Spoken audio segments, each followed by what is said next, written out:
Good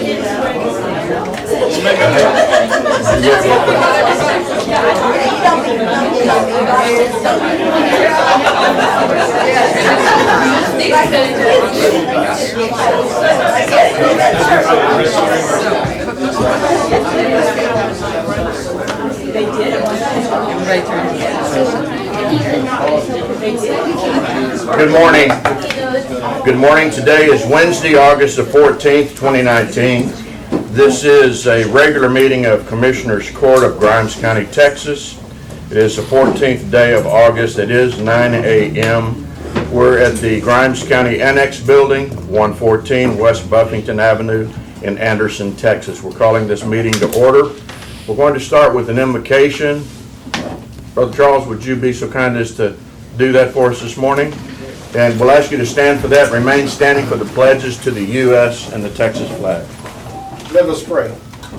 Father God, we come thanking you for this opportunity to do your will, because, Father, all belongs to you. We pray your blessings upon this court. We pray your blessings upon each person that is represented here. We pray that every issue will be dissolved in a timely manner. Father, we pray your word has taught us and all of our get an understanding, and we pray that as we leave here today, everyone will leave with an understanding. In Jesus' name we pray. Amen. Amen. Amen. Thank you.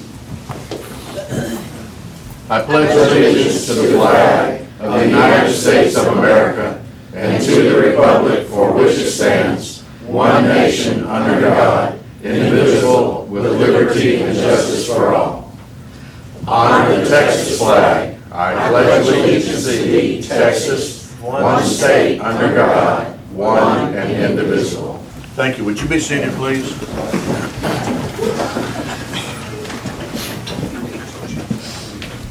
Second item on our agenda is public comments. We look forward to hearing from any of the citizens of Grimes County or those that might have a statement or comment to make. We would ask that if you do, you would come to the podium, identify yourself, and if you would, limit your comments to about 2 minutes. Good morning, Judge and Commissioners. My name is Constable Sharper. I'm from the north end of the county. This morning I'd like to introduce the Judge and Commissioners Court to Mr. Jack Croning, real name Alvin. He just turned 100 years old here.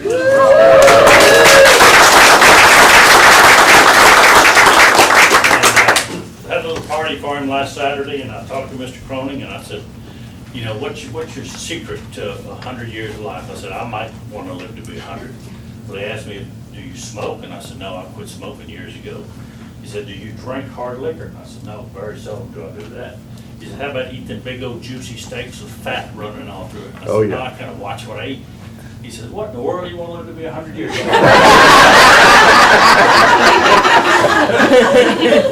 But anyway, and in preparing this little proclamation, I had done a little bit of research, and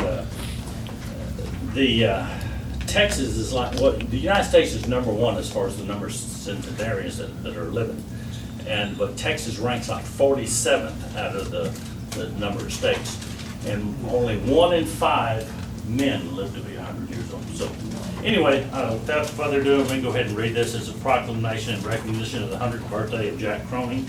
It says, whereas longevity of life is a blessing for an individual and for a community which benefits from the knowledge, creativity, humor, and experiences the individual brings to all, and whereas the County of Grimes County, Texas recognizes with respect and admiration the contribution of citizens, and whereas Mr. Jack Croning was born in Macedonia, Texas, a small unincorporated area north of Dayton and Liberty County, on August 8, 1919, and has lived in Texas his entire life.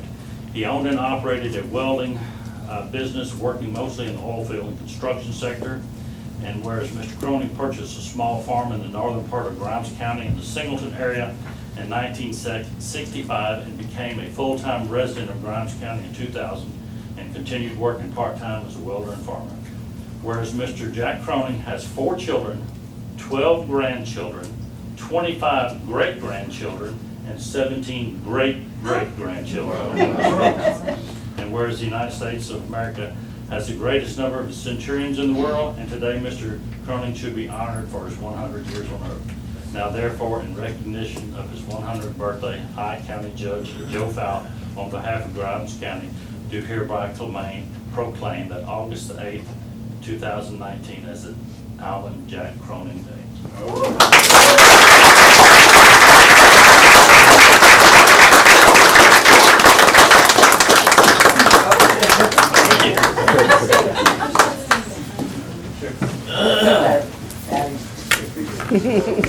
Thank you.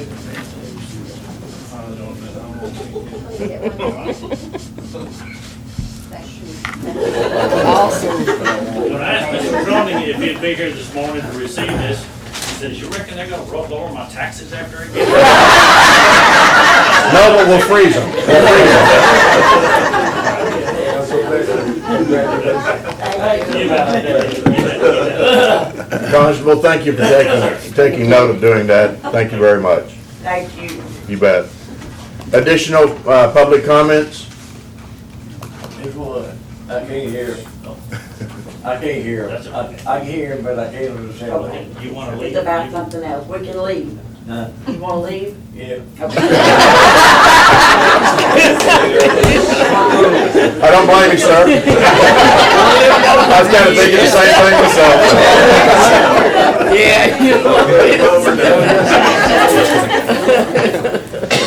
He just had his knees operated on a couple months ago, he's still in rehab.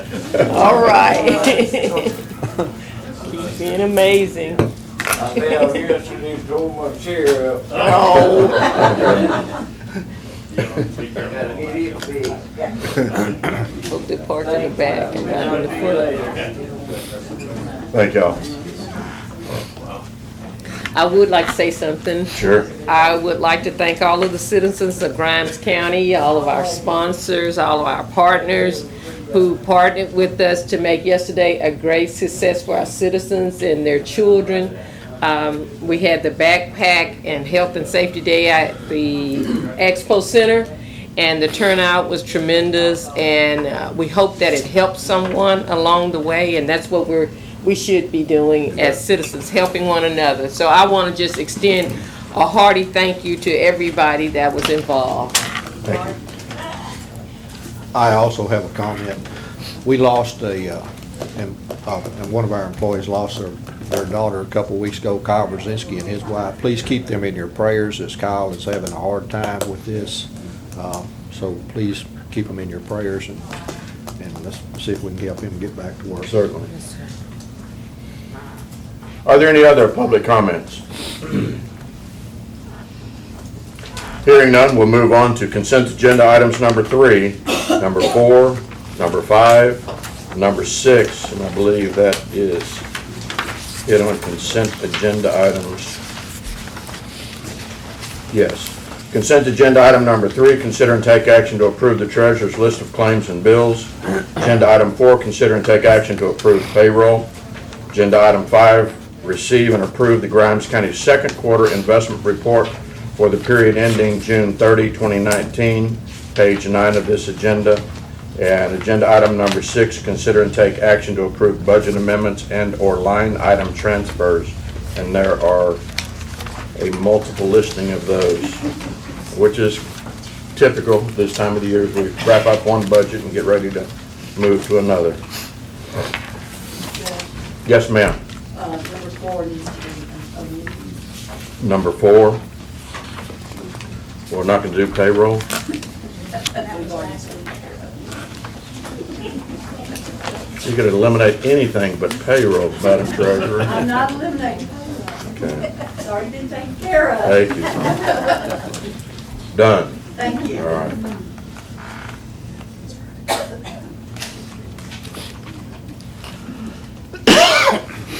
Did you have any comments on the investment report?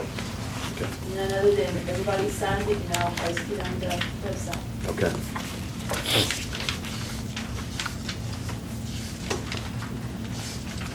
Any questions on consent agenda items, Commissioners? I move to approve consent agenda items 3, 5, and 6 as presented. Second.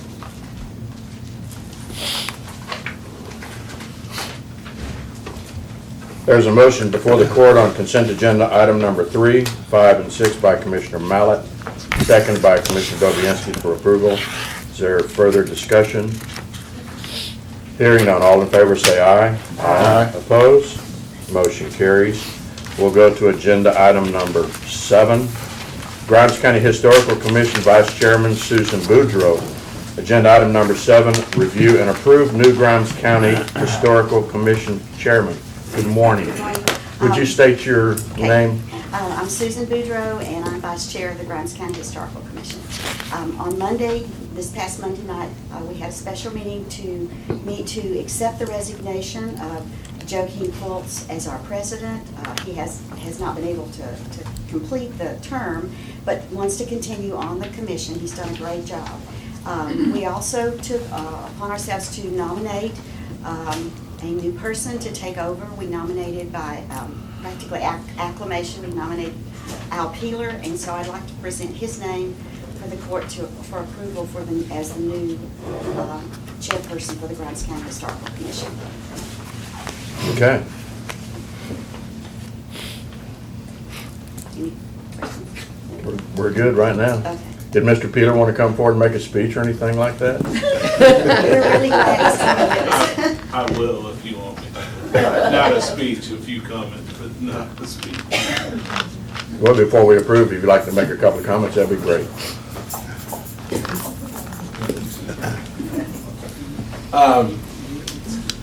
So there's a few things coming through the state of Texas legislation. The Fanthrop Inn has now become THC instead of the Texas Historical Commission is going to take that over instead of Texas Wildlife Parks and Wildlife.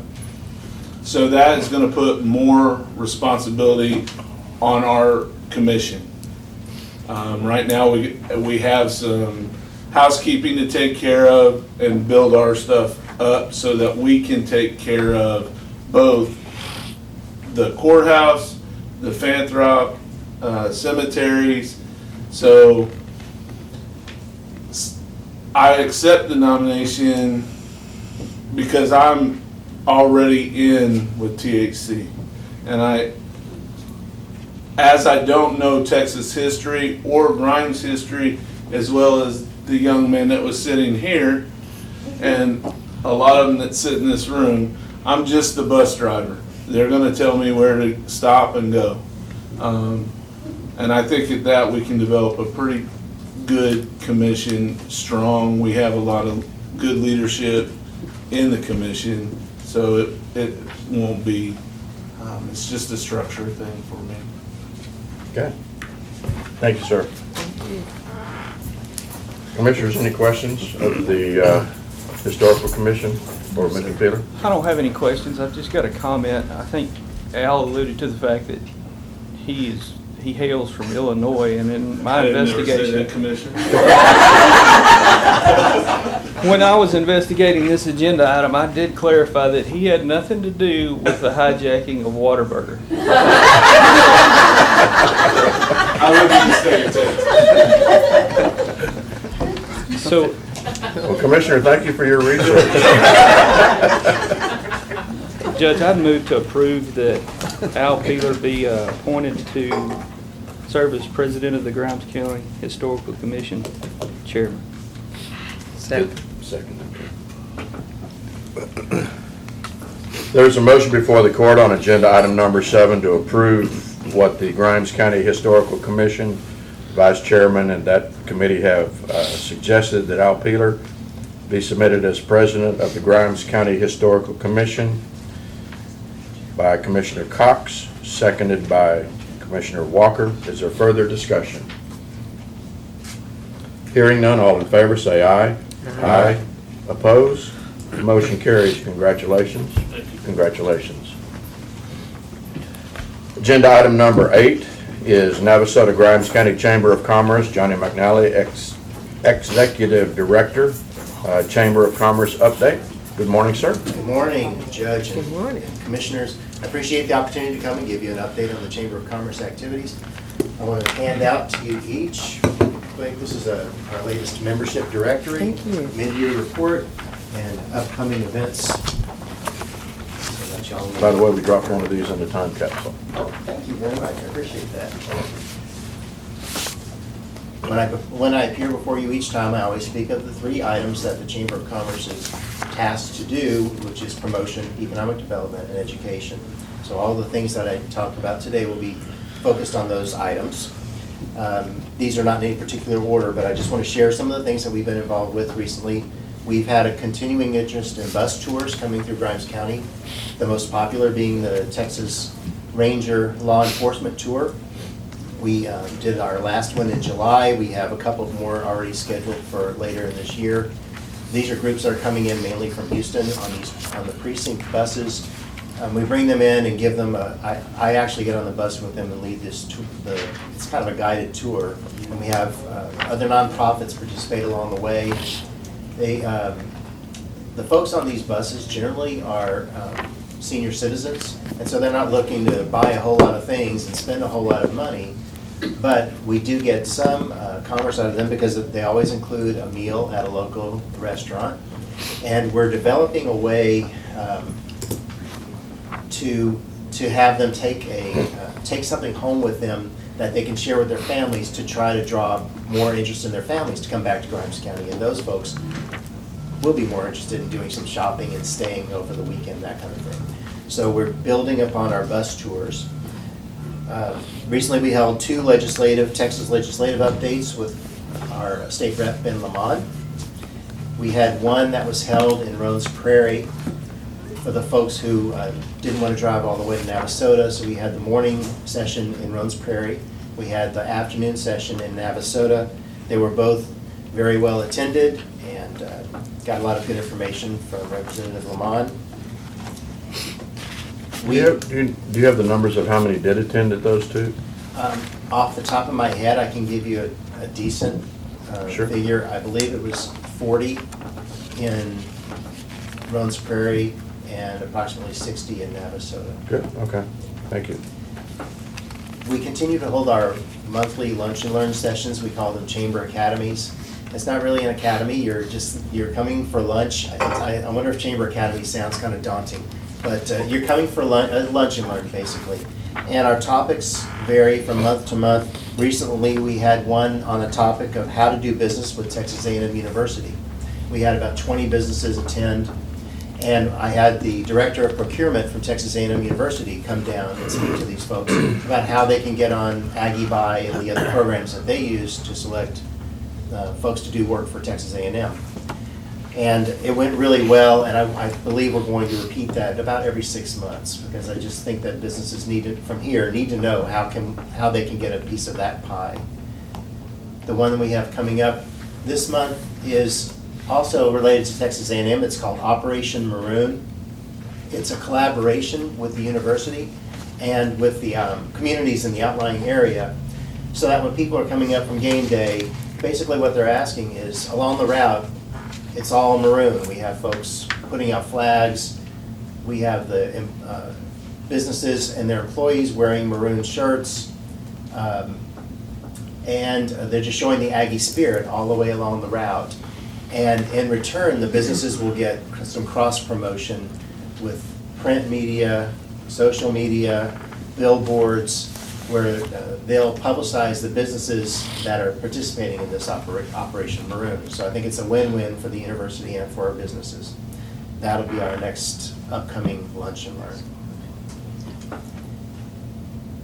You have in front of you our mid-year report. That was our 6-month snapshot, kind of an overview of chamber activities for the last 6 months, for the first 6 months of this year. And you can see our membership numbers are really high. At that point, we were at 357 members, which is a lot of members for a 2-person Chamber of Commerce. And we've had 103 new members join so far this year. And actually, these numbers are out of date. That was the first 6 months, but since then, we've had another 10 or so businesses join. So Chamber of Commerce is growing. And so there's a lot of information on that mid-year report. It was sent to all of our members, and it was also published in the newspaper. But just to give folks, the members especially, an idea of here's what we did in the first 6 months. And so they So they don't have to wait till the end of the year to find out all that the Chamber of Commerce has done. And we're doing a lot. In recognition of all these, well, I'm jumping ahead.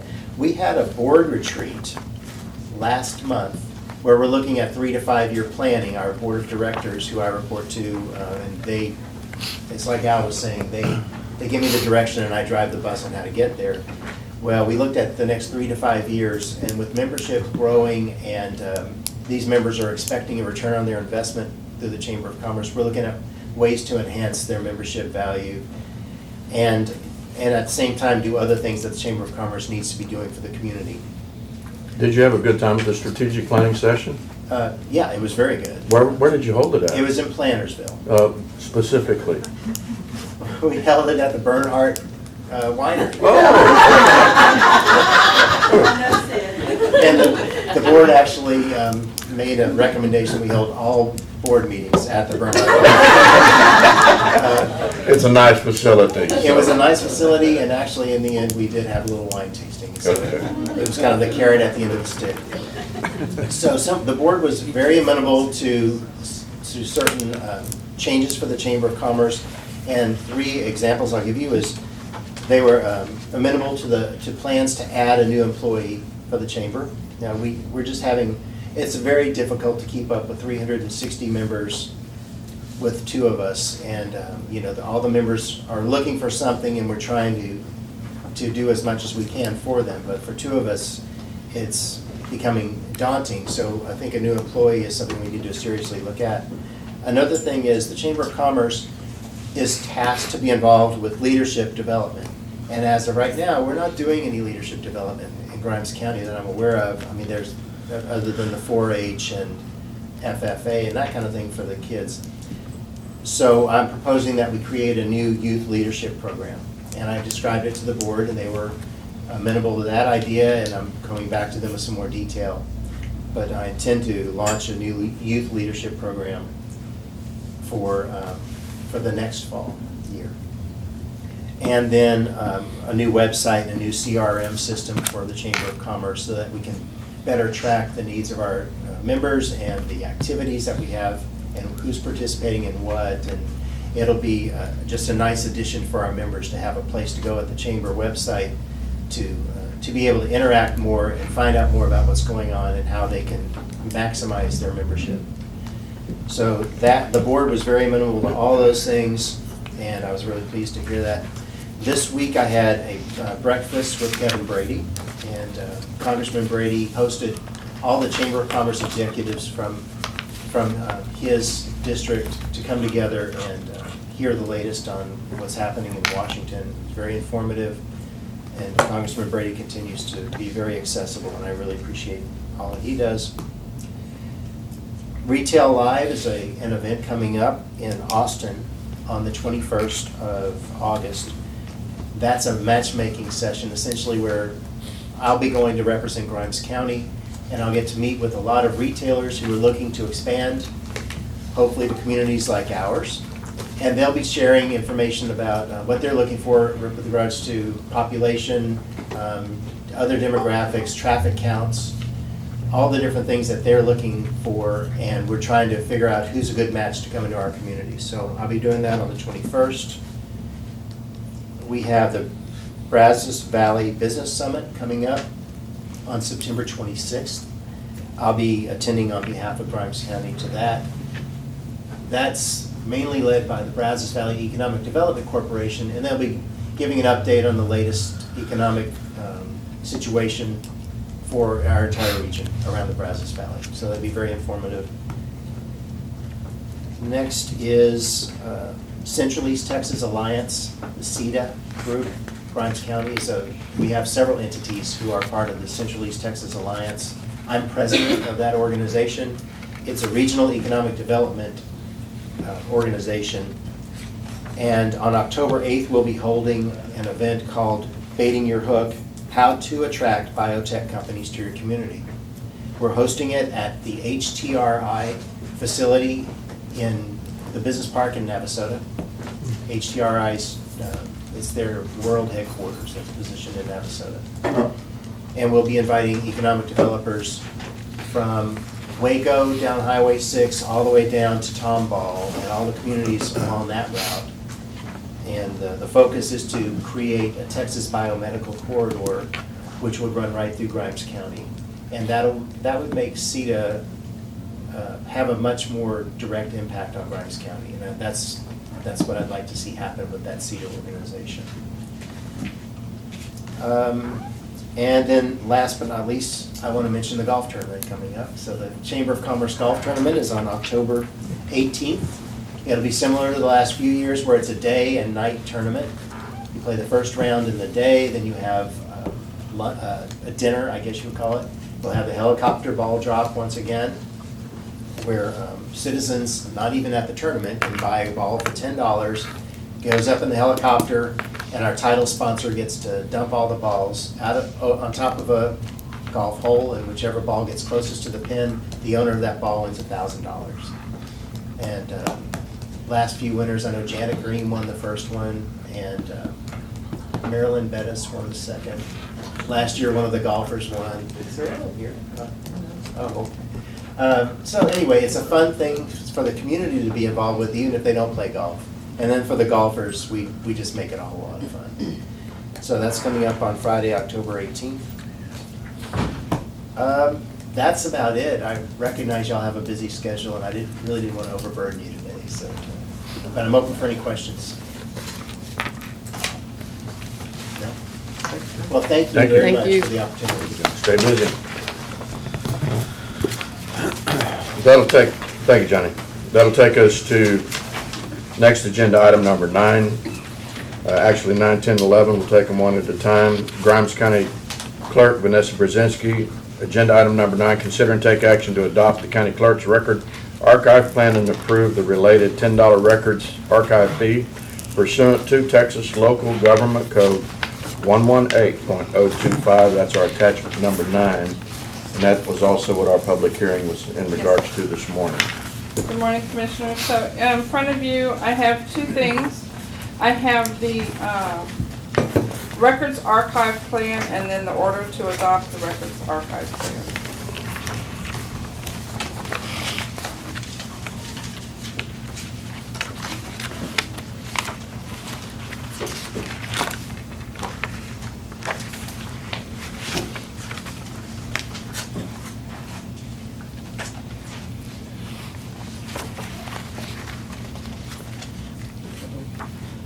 We've had this for review. Is there anything in particular that you wanted to point out to us, or that you thought was significant? There was, Philip Cox pointed out, there was a typo in your handout on the section and code.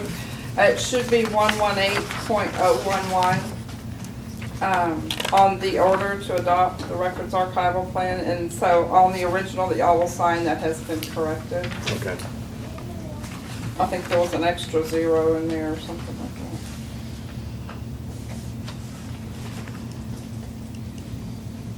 But this is the same fee that we have been collecting. It's just a requirement that we approve it each year during the budget process.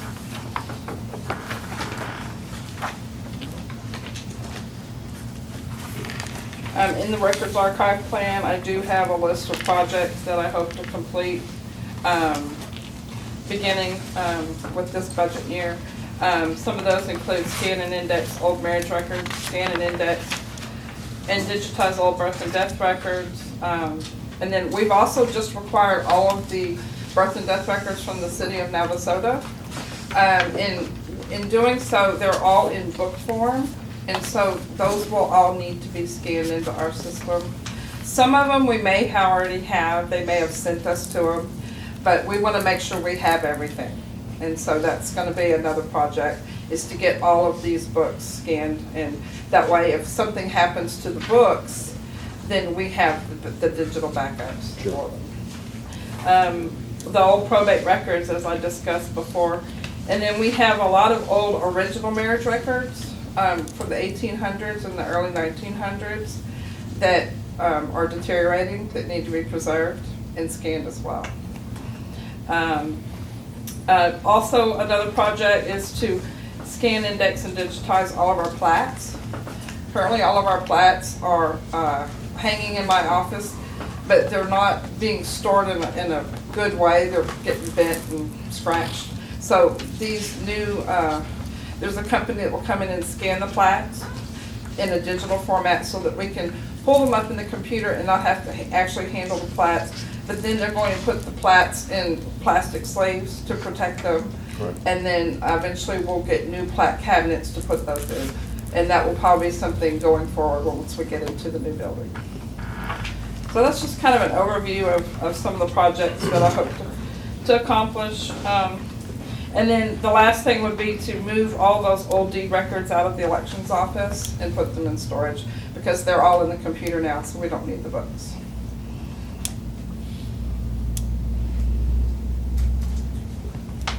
Is there a motion on agenda item number 9? I make the motion that we adopt the county clerk's records archive plan and approve the related $10 records archive fee pursuant to Texas Local Government Code 118025, according to attachment 9. There's a motion before the court on agenda item number 9 by Commissioner Walker, seconded by Commissioner Cox. Is there any further discussion? Hearing none, all in favor say aye. Aye. Opposed? Motion carries. Agenda item number 10, consider and take action to approve the county clerk's increase in fees for a marriage license from $77 to $82 and an informal marriage license from $42 to $47 pursuant to Local Government Code 118.025 and the passage of House Bill 685 that makes the fee permanent to be effective September 1, 2019. That is our attachment number 10. Yes, and so in doing some research, I noticed that the other counties were charging $82, whereas we were still only charging $77. The difference being we weren't collecting that $10 fee, where there was a $5, apparently that extra $5 didn't get added. So that's what the attachment is showing, is that most of the counties, I didn't get all 365, but I got a good portion of them. So, and to be in line with the other counties and then to be in compliance with the correct fee, I would like to propose that we increase the fee to $82. I move to approve to increase the fee for a marriage license to $82 and an informal marriage license to $47, effective September 1, 2019. Second motion. I do have one question on an informal marriage license. I mean, is that something you got on Friday night without the spouse or something, or? No, so what that is if a couple's been living together for longer Okay, than like a common year, law? It's exactly what it is a common law. The main reason people do that is for insurance purposes with their employer. Okay. Of course, there's no documentation. All it is a form that they fill out, and they just tell us what date they wanted to start living together as husband and wife. And so they don't get a certificate like this. This is what our marriage certificate looks like, but they don't get one like this. They just get a certification with their names and the date. Right. And then we certify too. Okay. So that's why the cost is not the same, Okay. but it is available. There is a motion before the court by Commissioner Mallett, seconded by Commissioner Dobianski. Is there any further discussion? Hearing none, all in favor say aye. Aye. Let the record show that Commissioner Walker had to step out, and the vote is 4-0. Agenda item number 11, discuss and approve moving Deputy Clerk Barbara Comich from a grade 4 to a grade 7, making her Chief Deputy Clerk to be effective October 1, 2019. And we've had this discussion before, commissioners, and we did discuss it in our last budget hearing. And to my knowledge, y'all were in agreement with that. So if y'all have any other questions. Judge, if there's no questions, I'll move to approve moving Deputy Clerk Barbara Comich from grade 4 to grade 7, making her Chief Deputy Clerk to be effective October 1st, 2019. Second. There's a motion before the court on agenda item number 11 by Commissioner Cox, seconded by Commissioner Mallett. Is there any further discussion? Hearing none, all in favor say aye. Aye. Let the record show us 4-0. Grimes, thank you. Grimes County Sheriff's Office Chief Todd Green, agenda item number 12, consider and take action to approve agreement between Grimes County and Navasota ISD to provide and manage the School Resource Officer Program, as we know it, the SRO, and that's our attachment number 12. Oh, you are here, okay. This is an agreement between us and ISD to continue the school resource program for the current year, 2019 and 2020. This is a copy of the original that's already been signed by the ISD, Navasota ISD School Board. And as we get Oliver and Anderson's prepared, we'll be bringing those to the board. This actually agreement was drafted and presented to county attorney a few years ago, so I know they looked at it and made any tweaks to it, and Navasota didn't have any changes to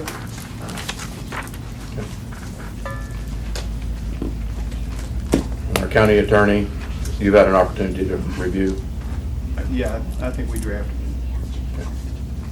Did you do a good job? I didn't review it though. Okay, all right. Once you were done, you were done, all right. Are there any questions for Chief?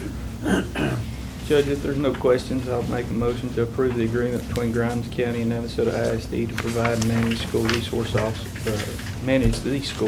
officer program. Second. There's a motion before the court on agenda item number 12 by Commissioner Cox, seconded by Commissioner Walker. Is there further discussion? Hearing none, all in favor say aye. Aye. Opposed? Motion carries. Chief, thank you very much. Do you anticipate when Anderson is going to have theirs? Okay, thank you, sir. I've had a request from our IT Director, Greg Cannon, to table agenda item number 13. So with the court's permission, we're going to table that and resubmit it on August 28th. Sharif, you'll make a note to move it to there, please. Agenda item number 14, Grimes County Elections Administrator Lucy Ibarra. Agenda item 14 says, consider and take action to approve the interlocal contact between the Department of Information Resources and Grimes County relating to the use of the DIR Shared Services Master Services Agreement. That's a bit of a mouthful. Isn't it though? See attachment number 14. Yes. Ms. Ibarra? So this is the contract that we reviewed last time we were here. John C. reviewed it. We did not see any issues that could cause any problems. And since then, it has become another discussion with the Secretary of State and is moving to a requirement. We are actually in the midst of doing the prerequisite training now, so we'll have that completed by Friday. And then as soon as this is signed, we'll hit the ground running. Just getting them coming in and getting the review done. So that should be fun. Any red flags that you saw in this? No, sir. None whatsoever. We did have some questions about, if they do access when they're doing testing on our firewalls, things like that, to see how secure we are. We did have some questions about whether or not if they caused any damage, who's responsible. But we talked to our IT Director, Greg. He said there should be no issues whatsoever, other than the fact that there will be a report card after, which will require some Commissioner Court discussion and public recognition. That's it.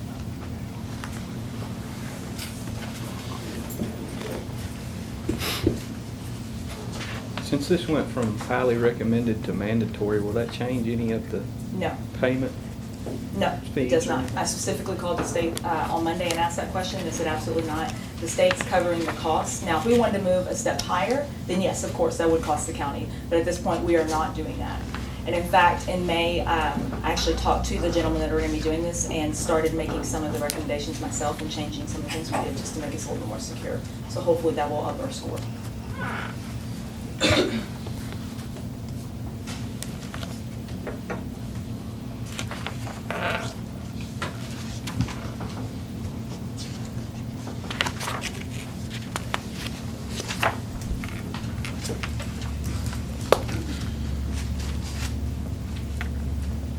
Is there a motion? I make the motion that we take action to approve the interlocal contact to approve the interlocal contact between the Department of Information Resources and Grimes County relating to the use of the DIR Shared Services Master Services Agreement and county judge to act as signatory. You waiting on me to spit it out? That's a mouthful, isn't it? Yes. Very long. Sorry about that. Okay. Second. There's a motion before the court on agenda item number 14 by Commissioner Walker, seconded by Commissioner Cox. Is there any further discussion? Hearing none, all in favor say aye. Aye. Opposed? Motion carries. Thank you, ma'am. Agenda item number 15, Grimes County Auditor Mary Nichols, discuss and take action to allow the auditor's office to move all or part of fund balances from funds 10, 17, 24, 26, 34, 35, 36, 47, 50, and 86 into Fund 49, which is our capital projects fund balance. See attachment number 15. Did I misquote? I think there's a mistake. It doesn't list the 47 on the list that you gave us. It says 41, so I don't know if that should be 41 is the or correct 47. Not 47, but 41. Yes. Okay. And that's agenda item number, or, yeah, attachment number 15.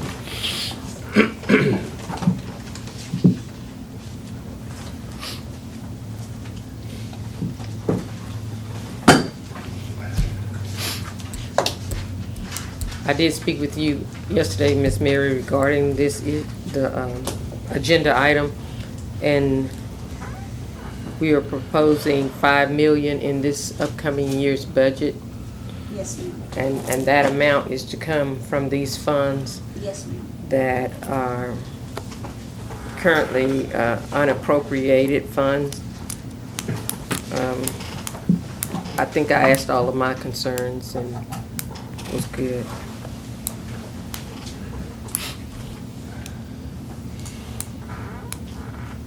In the event that we don't choose to use any capital projects fund, should these be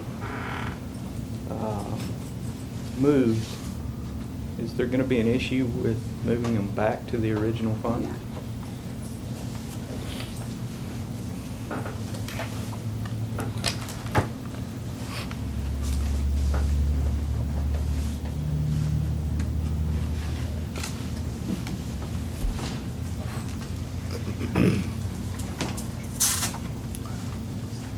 Any advantage for doing this is just so we can kind of keep a better eye on the funds? Yes, it's easier from an accounting Right. prospect to have it all in one Right. fund so that you see exactly what you have. I think that's important. With that, Commissioners, is there a motion? Move to allow the auditor's office to move the fund balances from the funds presented to Fund 49, capital projects fund balance. Second motion. There's a motion before the court on agenda item number 15 by Commissioner Mallett, seconded by Commissioner Dobianski. Is there any further discussion? And the notation that 47 on the agenda is changed to 41. All in favor say aye. Aye. Opposed? Motion carries. Agenda item number 16, discuss and take action to hire a law firm to be the county's bond attorney for the Justice Center Administration Building project. See attachment number 16. I'm going to yield to the county attorney and the county auditor.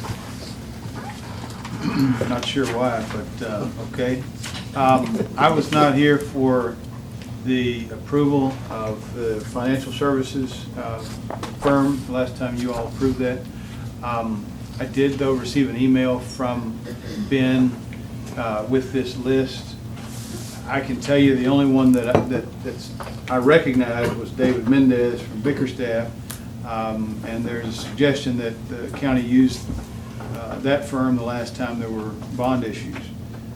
I don't have any reason to suggest that that's not the appropriate firm, but I haven't seen a contract. I'm assuming that you're going to use discretionary exemption and call it professional services and say you're not going to go out for bids on this. I don't know what the fee is. I don't know what the arrangement is. I don't have any of those details. I would say to you, though, anytime you want to hire counsel for a civil purpose versus a criminal purpose, I mean, then it requires the consent of my office. You'll certainly get the consent of my office when it comes to bond counsel. It's a niche circumstance, and you guys would not be well served if you were counting on my advice for bond counsel. Let's see, that's why I yielded to you. Is this a time, issue to where he doesn't have, he could have an opportunity to review, or we could all review the contract? I mean, we spoke yesterday, the only ones I recognize is also Mr. Mendez on here, but not knowing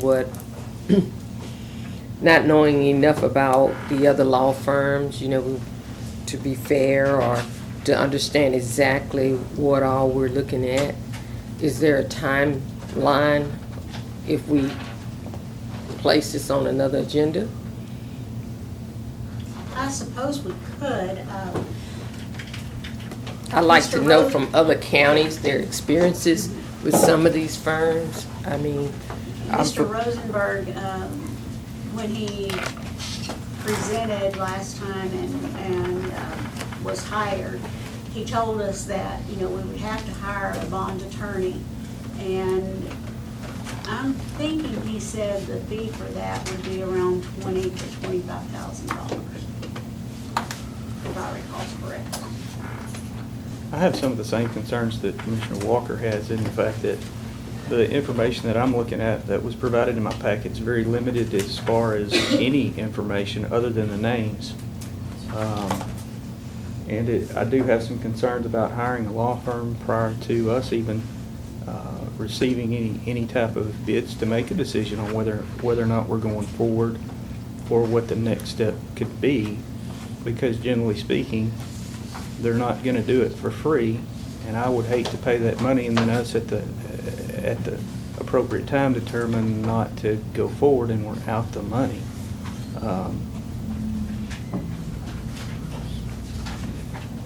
I don't.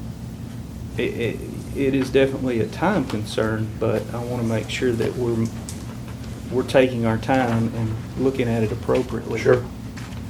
To make that decision. And speaking to the research that we need to do for ourselves, we get this, we're now twice a month now in regular sessions. And when you receive this on Friday and you have 121 pages of just contracts to look at, that's not including the other things like bills that we have to look at. We're on a really tight timeline now. And to me, just the list of the names, I'm just not comfortable with in making such a important decision. So I would like an opportunity to research. Could the auditor's office take it upon themselves or the attorney's office to get information from these firms or suggested firms as to what the fees might be, what the contractual obligations might be? I don't mind doing that, but you're paying a fee to the financial service individual who made these recommendations. I would say that maybe we start there, and maybe he has additional information besides the name, besides the number, what he knows about their experience, how long they've been doing it, what the fee arrangement would be. And to be honest with you, I mean, if you were going to hire a lawyer, I hope that you would shop around and find out who has the most experience and ask a couple of lawyers what the fee would be and what the arrangement is. Sure. So it shouldn't be anything wrong about that, and may very well be the case that they're clamoring to get down here and show up in front of you and say, please hire me. And so, I would expect that you would want time and information for all of that, but because he threw these names out there and because you'll be paying him a significant fee, if he has any additional information, certainly I think we should start there. And also, Ms. Mary, maybe we could put it on the listserv to hear from other counties about their experiences with some of the people that are listed, and that's always helpful if they've been through the process, to see what their feedback is. Sure. So which office would be willing to pursue this for us, for the court? I'll do the listserv thing and he's more legal. Would you talk to Rosenberg? Sure, I don't mind asking Ben to provide us additional information if he has it. Okay, all right.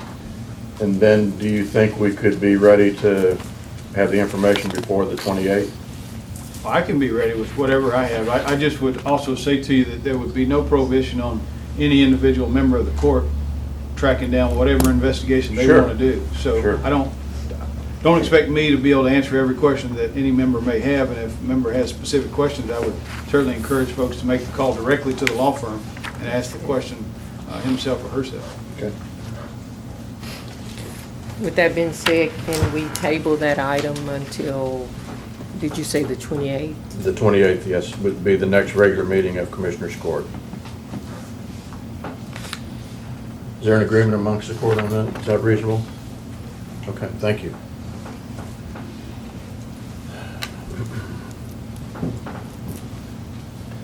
Takes us now to agenda item number 17, GIS Environmental Coordinator Kat Lee, consider and take action to close Keith Solid Waste Collection Site and terminate lease. See attachment number 17. Good morning. Good morning. This was an issue that we discussed in our budget hearing. The Keith dump site, and the dump sites are they're not meant to make the county money, they're meant to provide a service to our citizens. It's come to my attention that the Keith dump site isn't being utilized as the other dump sites are. And in closing Keith, what I'm proposing is to open Iola and Beat Eyes more days during the week to compensate for closing the Keith collection site. We did a survey over a 3-week period to see what days are more busy, to actually see how much monies that we were bringing in on certain days. The least amounts of money that we brought in one day in Keith is $12. That's 12 bags of trash. The most amount of money we've brought in one day is only $62. So I would, being responsible with the taxpayer money, and this resource isn't being utilized by the citizens in that area. So my proposal would be to close Keith beginning October 1, and opening, we would open Iola a day and a half more a week, and we would open Beat Eyes a day and a half more a week. In contrast, how many bags are deposited at Iola and how many bags are deposited at Beat Eyes? Do you happen to know that? In my Iola dump site,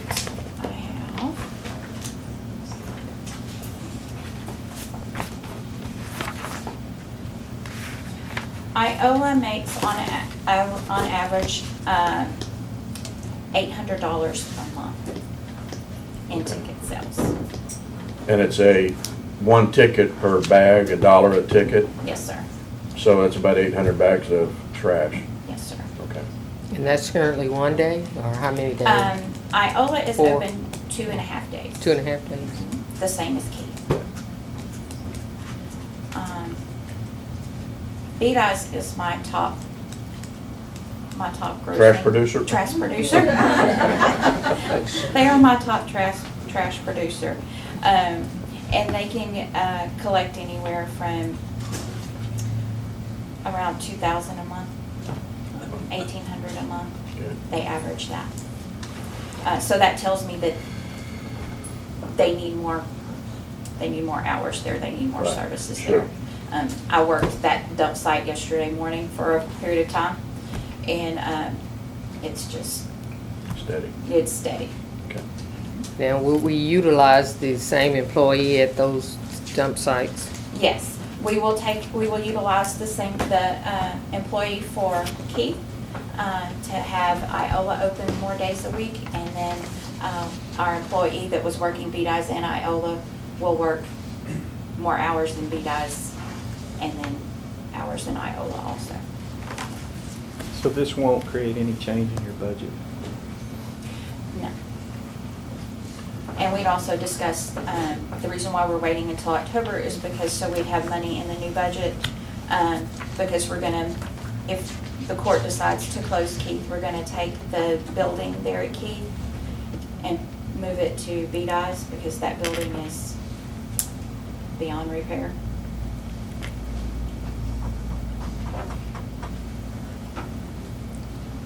I know we've kind of talked about it before, but we have a pretty good feeling that the folks in Keith will make the adjustment, either go to Iola or to BDI's I've talked to several of the. or Anderson. Right, I've talked to several of the residents there as to kind of, I know there's population there, why aren't we utilizing the dump site? And I was told lots of them take their waste to Twin Oaks on a bi-weekly, on a monthly basis. They kind of collect it and take it to Twin Oaks. Okay. And that's kind of the consensus that I've been getting from when I've talked to different people that live in that area, because Twin Oaks is so close. Gotcha. Do we have other waste collectors that run those areas? Yes, there are at least 2 companies that I know of that do have trash collection at curbside. And because of that, we have a lease with Mr. Maxwell at that facility? Yes, we lease the property that the site currently sits on. Are we in, Mr. John C., are we running into any issues with the contract we have? The lease indicates it was to be for a 5-year term to end in August of 2021, but as you can see on page 1 of the lease, the termination date indicates either August 13th, 2021 or earlier should tenant cease using the premises for the intended use as stated below. I think I asked Corey to call Kat to be sure that she had talked to Mr. Maxwell about his willingness to, not make any claim or not have any issue with the termination. My understanding is that he didn't have any issue with that. Not at that time. Okay. And we may, to be safe though, we may want to have something in writing from him. If he were to say, there's not a provision that says if you terminate it because you're not using it anymore, but he could make an argument, or the landowner could make an argument that, yeah, you can terminate, but you still owe the rent, which is $500 a year. So we would have 2 years left on that. I don't expect that to be the case. I wouldn't agree with that interpretation, but it'd be nice to have something in writing from him agreeing to the termination of the lease. Commissioner Mallett? What is your feeling on it? Like you said, I believe with proximity to Twin Oaks, it's a lot cheaper to take it over there. You can take a trailer full and cost about as much as, 2 or 3 bags. So. And also, I know in our talks, her goal is to also make sure that in opening more days, especially in weather like it is now, it's a better opportunity for clients or our citizens to take their trash and not have to wait once a week or twice a week to have hot, smelly trash sitting around waiting. So I'm glad that you were in your new role as over environmentals, that you're gauging how we're using this. Absolutely. So I see no problem with it. Would you, it's your area, Commissioner? Yeah, I move to close the Keith Solid Waste Collection site and terminate the lease. A second. Oh, go ahead. She got it that time. Agenda item number 17, there's a motion by Commissioner Mallett, seconded by Commissioner Walker. Is there further discussion? Hearing none, all in favor say aye. Aye. Opposed? Motion carries. Thank you, Kat. Agenda item number 18, Building Maintenance Manager Al Peeler. Consider and take action to approve contract with J&B Propane to provide propane services to Grimes County Building. See attachment number 18, Mr. Peeler. So, I went in, it started off to be a, just a pestering of sorts. James at J&B Propane, he's a Grimes County resident. His mother and father bought Triangle B Propane. He's trying to build the business very well. He supports everything that we do. Since we put humidity controls in the courthouse, our propane usage has went up. So in gist, I said, we need to negotiate an agreement, because I don't get into contracts per se. And I said I'd like this contract to be very cheap. And he said, well, I want to do an agreement with everything. I said, well, make it worth my time. And as you can see, the numbers I provided to you.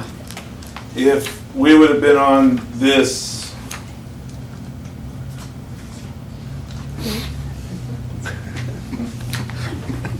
can't see my own type. From the first of the year to 7/2, the savings, if we'd have been in this agreement, would have been $7,423.25. He's also spoke to me. I said, well, I want to cover everything. Anybody in Grimes County that uses propane that we pay you can get this price. Currently, we do, and the sheriff's department does. And I said, I talked to him this morning. I said, okay, I haven't spoke with the sheriff's department, but I don't want them to be locked in. And he said, that's fine now. You're going to stay with me. The other reason that I would like to do this is the Railroad Commission come out, I guess a month ago, and they found a little blip. It's a new guy for the Railroad Commission. He was trying to make his way, justify his job. Within 15 minutes, James come out and fixed the problem. Boom, done. I made one phone call, he come out, fixed it, didn't charge us anything. He is recently taken, not recently, last year, taken the old propane tank that was behind the annex that we were gonna start getting fined by the Railroad Commission because it was rotting at the bottom. We switched everything to the 1,000-gallon tank just east of the annex here. We went around all our stuff overhead. He did charge us for that, but not nearly what he could have charged us. He supports Grimes County, he wants our business. I think in the price that he offered us, you can see that's a reflection and some may say why. It's because of the quantity that we use. I've talked to Mr. Kruger, let him know that James will be talking to him. It's not something that I'm telling the fairgrounds, you gotta do this, because he will be, if he so decides on his department that he would like to join, James said he could join on this agreement too. And So essentially what it is he's saying he'll charge us $1.05 a gallon for a 12-month period. Yes. Okay. So have we previously used him? Yes, he has been our Triangle B was our. And he bought out. And he bought out, and I didn't really know how we were gonna do this, and then as time has gone on and I've worked on him a little bit, anybody that works knows me, I'm gonna save money on my budget, and any way I can, that's the way it's gonna be. So my question is, do we have this seems to be kind of like a 6-month total. So if we were going to do an annual cost basis, or what we've been using annually, are we meeting a threshold mark that we need to? 50,000 now. Okay, it's 50 on the contract. Okay. All right, that's what I wanted to know. I didn't want us to be exceeding. Commissioner, I think what you see there, the total has been at $1.85 down to $1.65, and so for 6 months, it's $18,000. If the use were to remain the same at that same amount, then it would be, 36,000 or so. We're talking about a significant cut to that number. I just wanted to make sure we weren't meeting some threshold that we should go out for bid or any Right. such. And you're absolutely right to ask that question, because it turns out on an annual basis, we're approaching $50,000, we certainly need to go out for bids on. And I'd also, nobody asked me the question, obviously there's not a lot to this contract, it is what it is. Doesn't say you'll be the exclusive provider, doesn't say what if we get from somebody else, none of those terms are contained in the document. To be honest with you, this is what happens if you don't let lawyers muck things up. And this is, this is people saying, I'll do this, and this is what the rate's going to be, and it'll be that for a year. And, But I did take it to the lawyer. Well, I mean, I certainly could volunteer to muck it up, but I don't want to.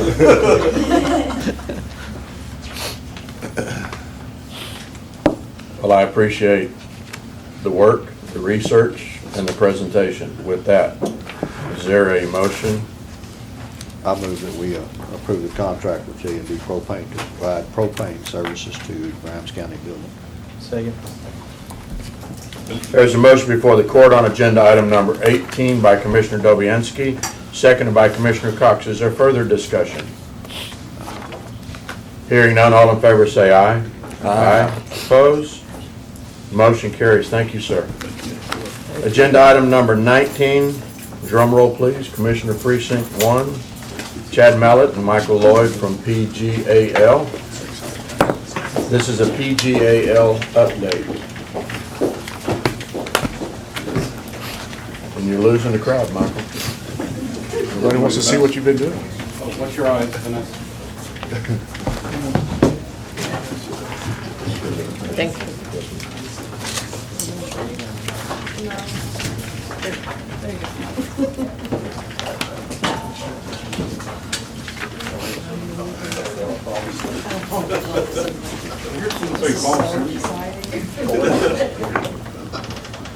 And it started yet.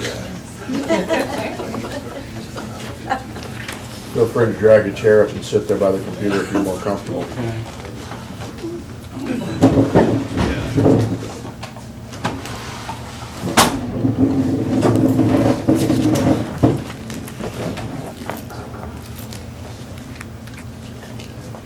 We have to use this as a tape to put in.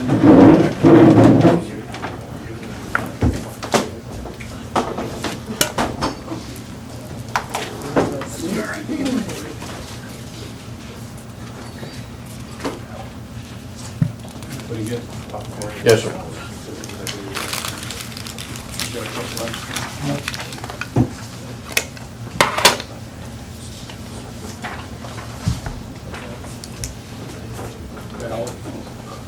Start here and work my way over. Okay, would you identify yourself for the court, please? I'm Michael Lloyd with PGAL. And I'm here to give a briefing on our courthouse justice center project.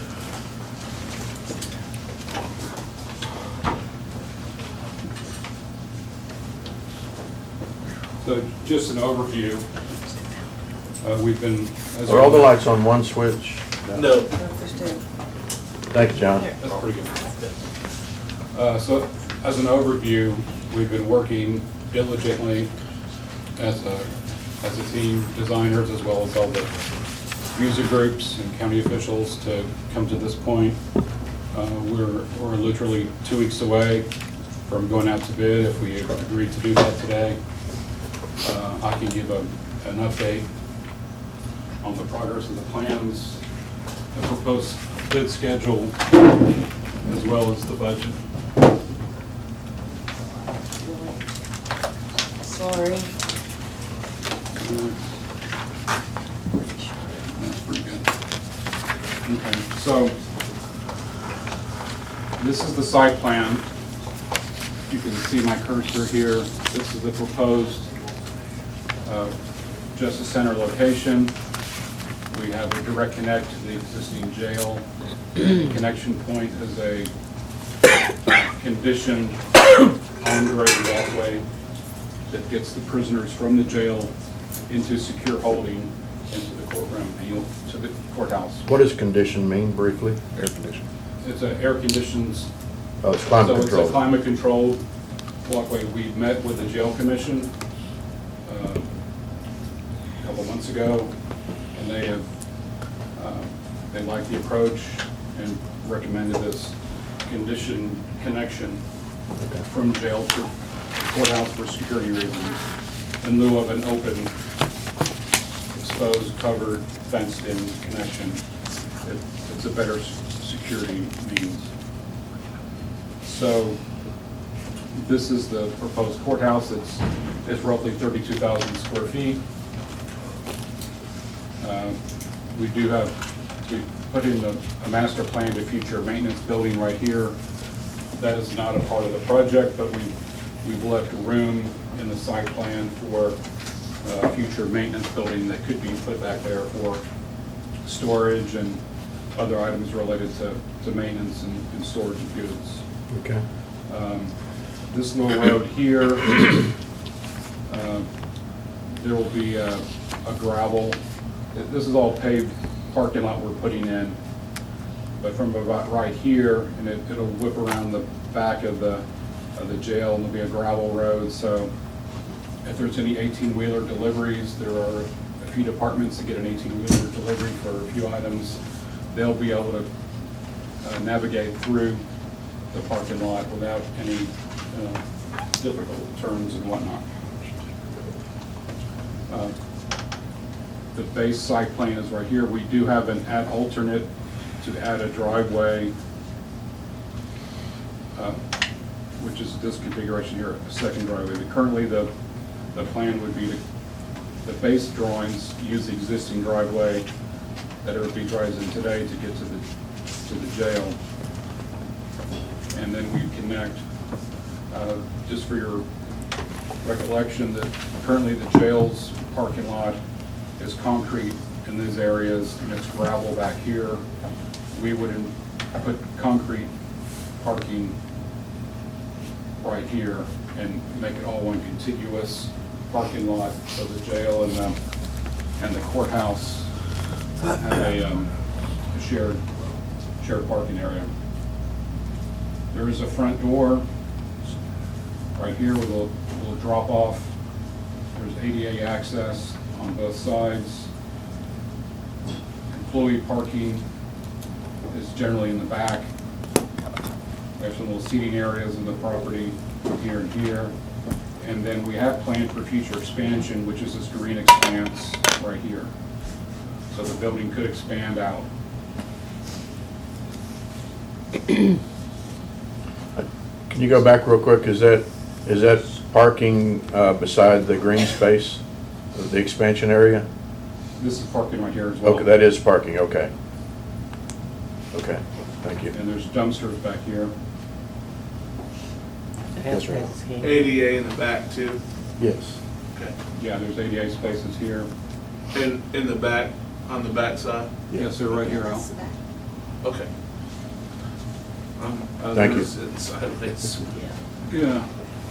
There is a little mechanical yard here for our air conditioning chiller system. That would go right there. Okay, so this is the floor plan. We have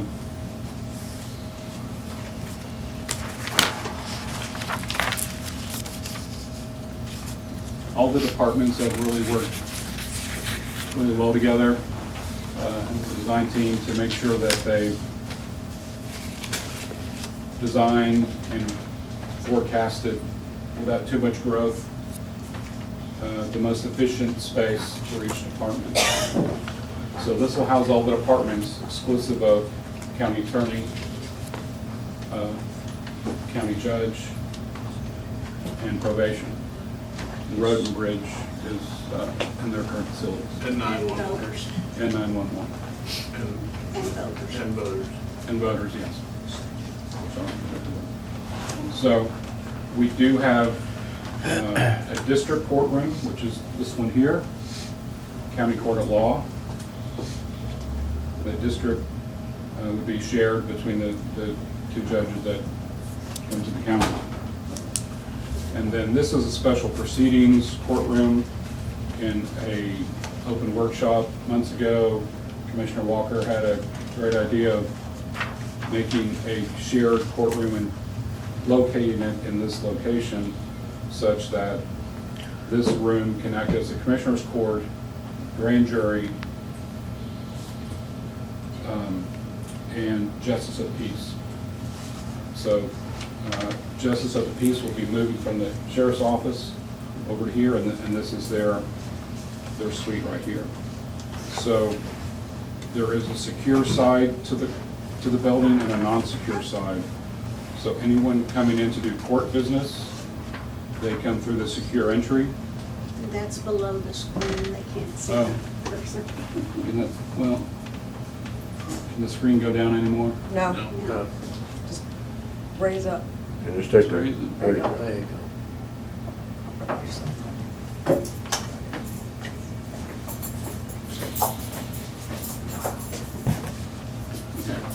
So we have a secure side here for court security, which it's pretty much a industry standard for courthouses, that you screen and secure the public that come into a court case. And on the east side, we have a tax assessor, we have HR, treasurer, auditor's office, district clerk, county clerk. So the public can come in unsecured and do their county business on this side of the corridor. The only way you could get from this non-secure to the secure would be by a secure key badge. And it would be, we'll have cameras as well to monitor the security of the building. Can you say again how the offices are stacked on the right-hand side? County clerk there in the front. Okay, so. I mean, tax assessor. Tax assessor, HR, treasurer, auditor, then district clerk and county clerk. And then JP is here. And back we have a small little break room for the staff. And then the IT group has their office and their server in the back. So Mr. Greg, be back here.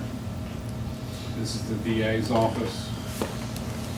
And then this back corridor is secure to only court staff.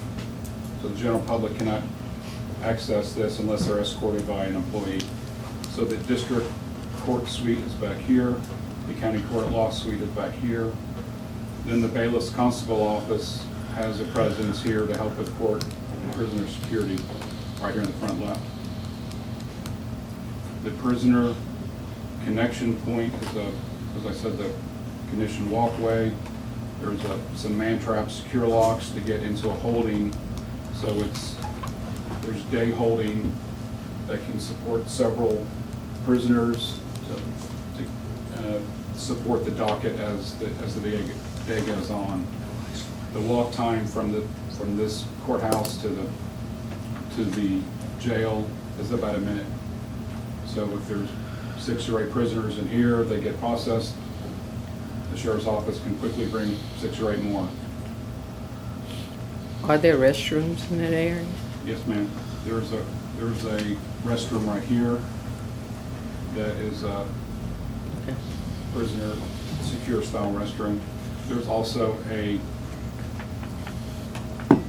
prisoner attorney consultation space here. So if there has to be some kind of plea deal and the attorney wants to speak to the prisoner without having to go back to the jail, they can put the prisoner in the holding interview room, and then the attorney can come through this side and have a consultation through a secure glass wall. There's a little sliver of space so that a piece of paper can be passed through if anything has to be signed. And that's going to be all done to Texas Jail Commission standards. What are the public restrooms?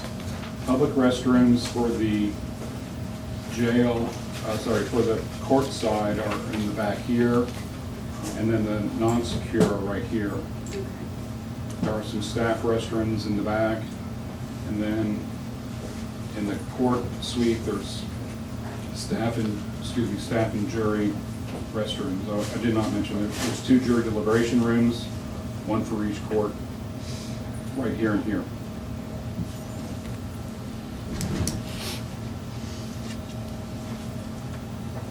So, any questions on the floor plan? I've got a few renderings to show. Okay. So this is the front view elevation. It's going to be a steel frame building with brick veneer. There'll be some stone and cast stone accents. This is the front door. There is front door is the secure side, and then the administration side has a secondary entrance here. There will be a covered walkway along the perimeter, and that will also connect to the jail side as well.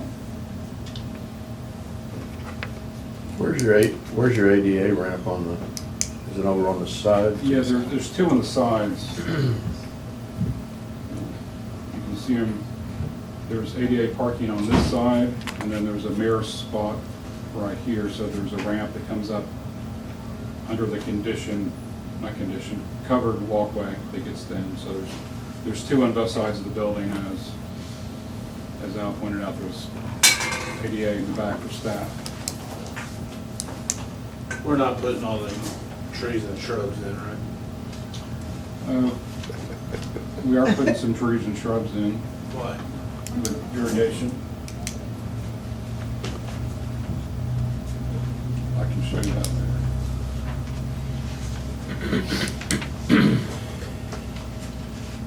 That's a front elevation.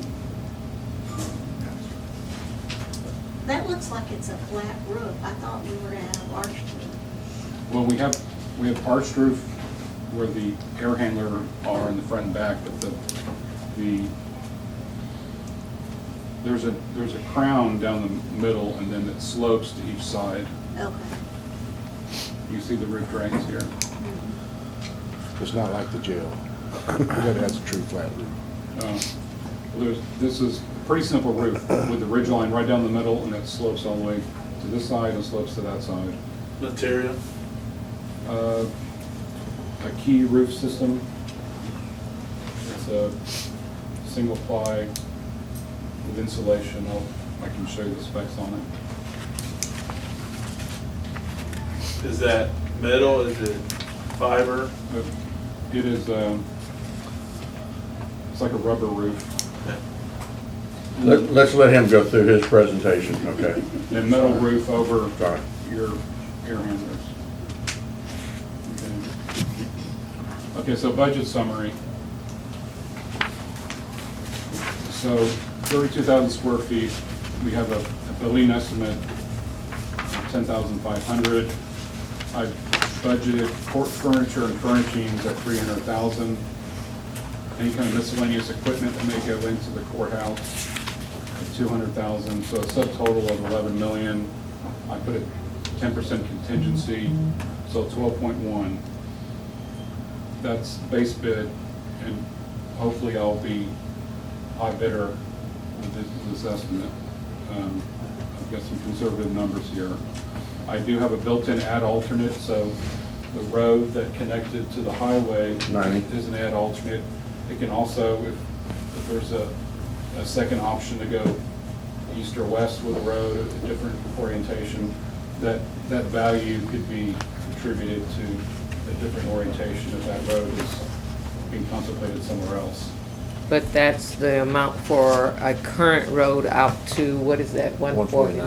149.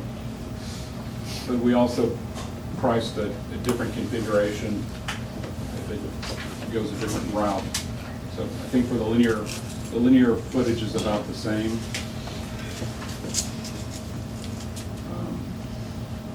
So it would be close to that figure. Can you go back to that one you just? Site plan? Down right there. Chief, is there any talk about in the next 5, 8, 10 years of the jail having to be expanded? Currently, I'm gonna say, right I now, mean, we're 111 beds and typically we have 40 to 60 inmates in there. unless we're at a low level right now. A year or so ago, we were real close, I was up in the high 80s, 90s. I think with the addition of the new county court of law, it's kept those numbers down. As always, there's gonna be potential growth in the future, but there's a lot of different areas where we can add on. Okay, well, and I guess what I was getting at, and Michael, where you have the 32,000 square foot, if you shifted it over to your green space or your expansion space, and then left the expansion between the jail and the court, then I would just, if you had to expand the jail, then you're still within that proximity. I think that would create a concern with the offices for the administration part being on that side. As far as future expansion, rather than the jail, everything would have to shift almost, right? That it would be a flipping of the plan almost. So that makes it difficult for the prisoner transfer corridor. So there's a direct connect from the jail to the holding cell. So if there was more departments. I don't see that. I'm talking about just moving the building. Yeah, just take the building and move the building over, and now you have a 1.5-minute walk from your current jail. Understood, but if you do move it over, the future phase. Of expansion is an issue. Future expansion Okay. would be an issue with All right. that corridor Well, interrupting the admin. I think unfortunately, in our expansion plans, not only do we need to consider the idea of additional offices or expansion to take care of the citizens, but also taking care of the bad citizens that don't comply with the law. And I believe there's adequate room to do that in the Okay. village corridors. So, well, since you guys wouldn't allow me to be on the building committee and couldn't ask the questions, today's my day. Today's your day. We're, Every day. So we had a work session with Todd and the rest of his department several weeks ago to look over some final details. And in that time, we planned that there could be future expansion right here with another wing. So in this corridor, it's a CMU block construction. We're building in some knockout panels so that there's 2 doors could get knocked out. Okay. And it's an easy to saw cut. The bonding will be built so that the door passageway could be made. So we've made provisions Okay. for expansion. While we are on that, I did have questions. We talked about the driveway, and in past talks, we talked about in the event, right now it seems the driveway is adequate for the sheriff department, and we were very concerned or thought that it important to have another driveway into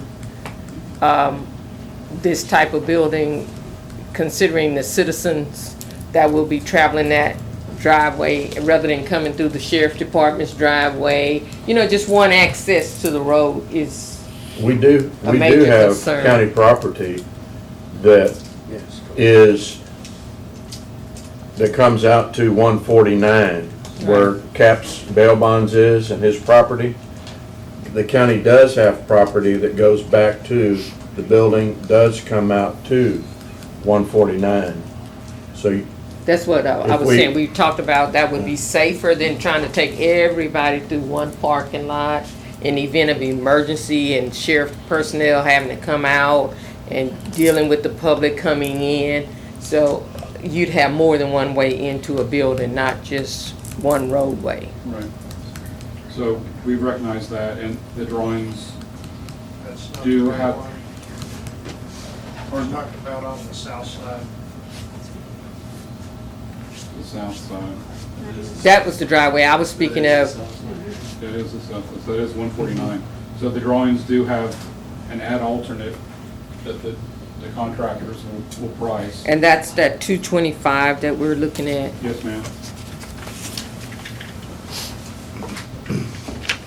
And I think, did we have property that goes out to 90? We have property on that northeast corner that goes back. But this is much safer to take all the traffic off of 90, because you're gonna be on 149.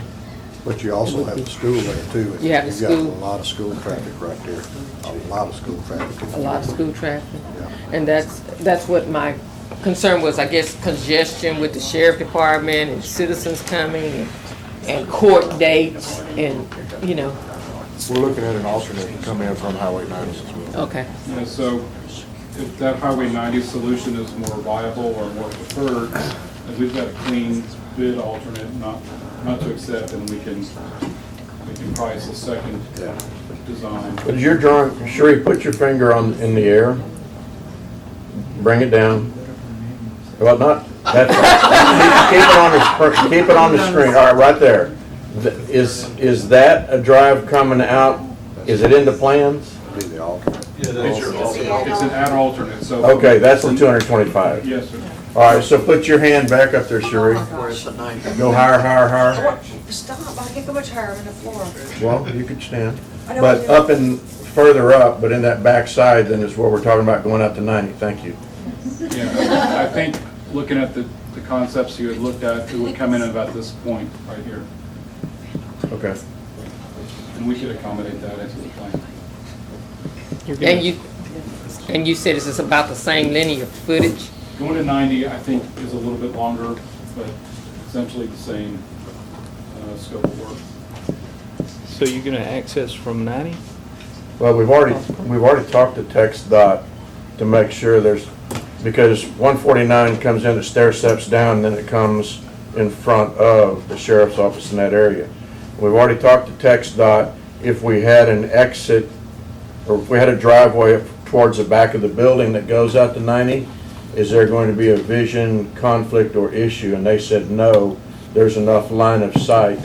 So we potentially could have an entrance exit on 90, and now also we'd have the entrance exit at the sheriff's office, and maybe long-term, then you put a second entrance on 149 on the other side of Cap's Bail Bond. Sounds like a train wreck to me, but I'm not TxDOT. Hopefully we can get them to put a turning lane in, if that happens out there, to accommodate not only the county entrance, but the two businesses that are out there, the water company and the store, the gun store that's out there. Okay, don't want to delay you, sorry, go ahead. Okay, so back to budget and schedule. There's the alternate. For department furniture, I've got a budget. If all of the offices in the building wanted new furniture, I've got a budget of about $400,000. I've got it itemized by department so that each department can assess if they want to bring their own or buy new, and we can look at that. The base building furniture, let me go back to the floor plan. The base bid would have functioning courtrooms, so on opening day, the courtrooms are ready to go, meaning. And that's all three of them? All three.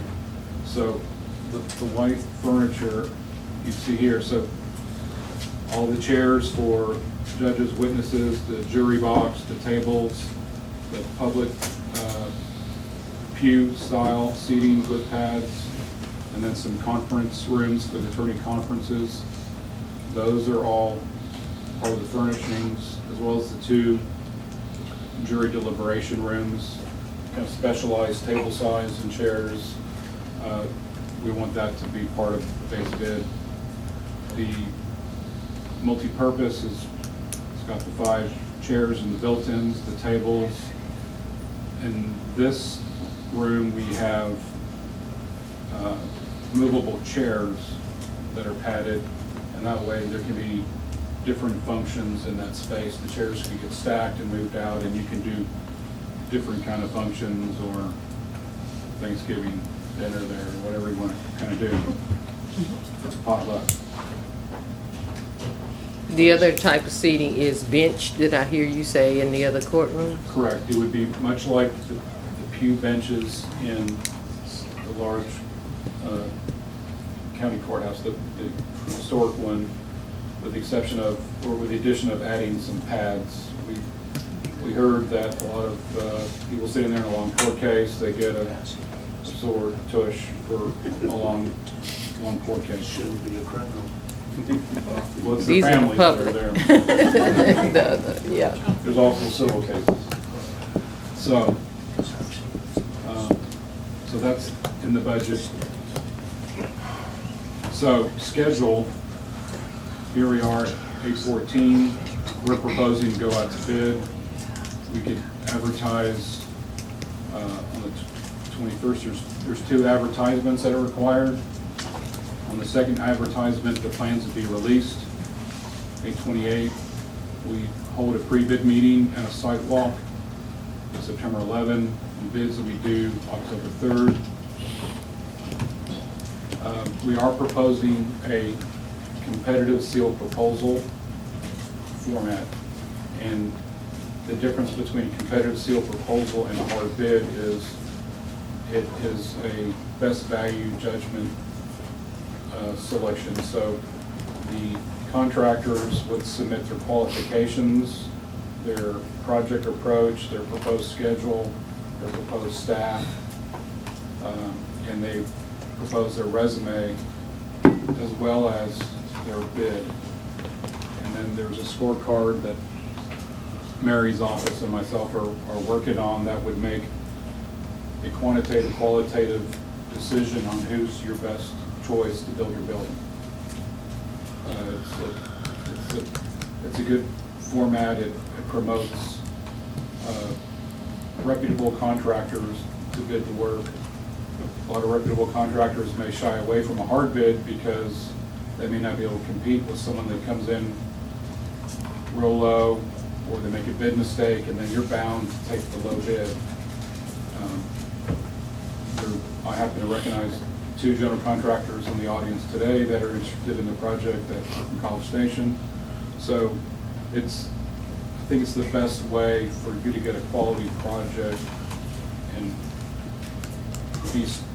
be partnered with a contractor that you can trust to get the job done for this year that we're planning of construction.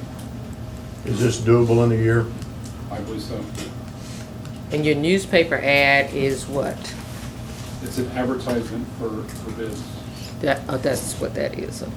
So the second one, it says plans released to bid. Relays, yeah, to bid. With the first ad, it's just making them all aware so that they can be looking for it. Then the next week we place another ad. And once the ad hits the paper, then we can have the bid information put on the website. Nothing against the Navasota Examiner, but their circulation is pretty tight. Connie, do you know what it is? Is that where we would put the ads? It has to be with, we have to place it at least in the county. Okay. And so we can put it in the Eagle as well if you want. It's gonna cost a lot more, But you don't need to. but you don't have to. Plan rooms. Because they have companies that Do that, okay, that's fine. Correct. So years ago, before the internet, there was plan rooms. Where subcontractors would go to the plan room and read plans. Now it's all digital. Subcontractors and contractors belong to a service. We will publish to those sites. Then that gets published all across the whole community. Yeah. And then once the general contractor gets it, then they have their own sort of plan room that they go solicit their bids to the subcontractors that they'd like to work with. I mean, I'd love for a Grimes County contractor to get the bid, but I don't know that we have somebody that has that competency. And we may, I just don't know. But I wanted to make sure there was enough exposure that we would get good bids. Okay. So that's my, I guess that's one thing. So the bids will be accepted on October 3rd, the bid and the quals. Then the courthouse review, the building committee would then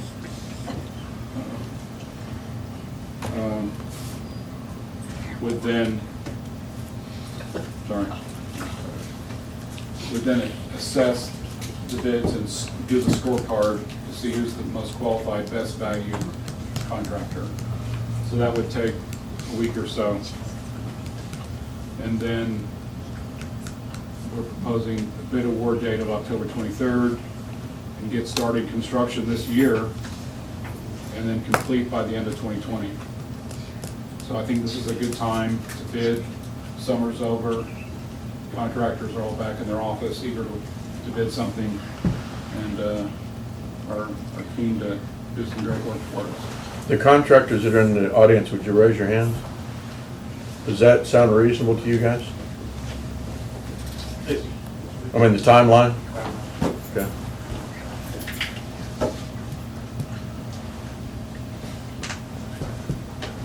Not that we're gonna consider either one of you, but, you know. Just wanted your input. But in our request for proposal, we're gonna do this as a guideline, but we're gonna ask the contractors to submit their project approach on delivery and what their proposed schedule is. So one contractor may propose 10 months, one may say 14 months, and that'll be part of our assessment.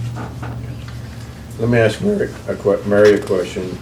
From a financial standpoint, what I've been told by you and others is that we need to have full funding committed from what we have in our reserves to what we're going to have to borrow to make this project happen. Does our funding process or guidelines kind of match with this guideline? Yes. Because we just pushed the attorneys, the bond attorneys to the 28th, so. And since we're gonna have some courts before the 28th, if we can get the information that y'all have requested, then maybe we could put them on an earlier agenda. We won't have the bids back until the 3rd. I know, but you have to hire your bid attorney or your bond attorney early on in the process of applying for that money. But yeah, we won't We get can the hire an bids attorney until the tomorrow 20th. if we need an attorney. Huh? We can hire an attorney tomorrow if we need an attorney. I don't see the Well, logic Commissioners in. Court has to vote on who we're gonna hire. Yeah, and we can do that appropriately according to what we need to do, but if the bid comes back more than what we want to do or less or whatever, we make that decision. I'm not in favor of paying an attorney before we make that decision.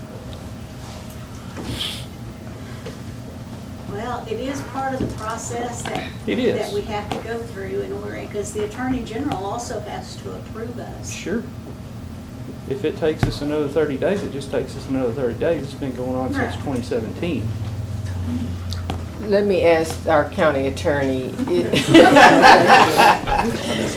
Usually, in your contracts with your bond attorneys, is there a way to write in there, only the fees that we've incurred or not the entire amount that would be due in case this billing for some unforeseen reason doesn't come to fruition? We can negotiate a contract on the terms that either party is willing to agree to, but I have no experience negotiating a contract with bond counsel. Okay. But it is a possibility. Sure. In your experience, sir, do you have much experience with bond attorneys? Okay, all right. We could get out and negotiate it. Well, that would seem that would be a question that we would need to present to the bond attorneys in our talks with the bond attorneys about, in other contracts, we see the language where if this performance doesn't occur, you're only charged for this amount, you know. And I appreciate what Commissioner Cox has said, but all I'm asking is, I just want to make sure that as we go through this process, the right hand knows what the left hand's doing, and we don't get to a point where, oh, well, we didn't move that along. I want to make sure that they're coming together, so if we're going to contractors and we're getting bids, that we got the financing side of it taken care of, and we're moving along. And at some point, we go, this is way beyond our means, or this isn't the right time, then we take our losses and cut our losses and we stop the process. I just wanted to make sure that, just we got different things coming together, will they come together? If we follow this timeline, and I'm glad to do that, but knowing, okay, now we got to get a bond attorney, and then, I don't know anything about that side of the business, as many others have confessed, but, you know, we need to keep that process going along, because I don't want contractors ready to go and say, oh, well, just kidding, we don't really have the money. Yeah, I think if you look at the bid date to when the proposed start date is 1 month, that's relatively aggressive for a lot of municipalities and institutions.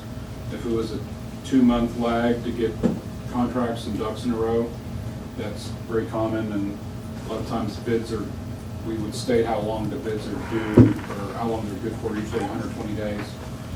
So, without incurring any escalation. You just said that was 30 days in between there. Between what? From the... If you look... Okay, yes. Sorry, when the bids would be due October 3rd, when we would start construction of November 6th. Okay.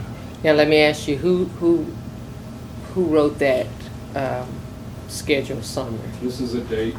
This is a schedule that Ms. Nichols and My office and Michael worked on this schedule together at the last meeting that we had with PGAL.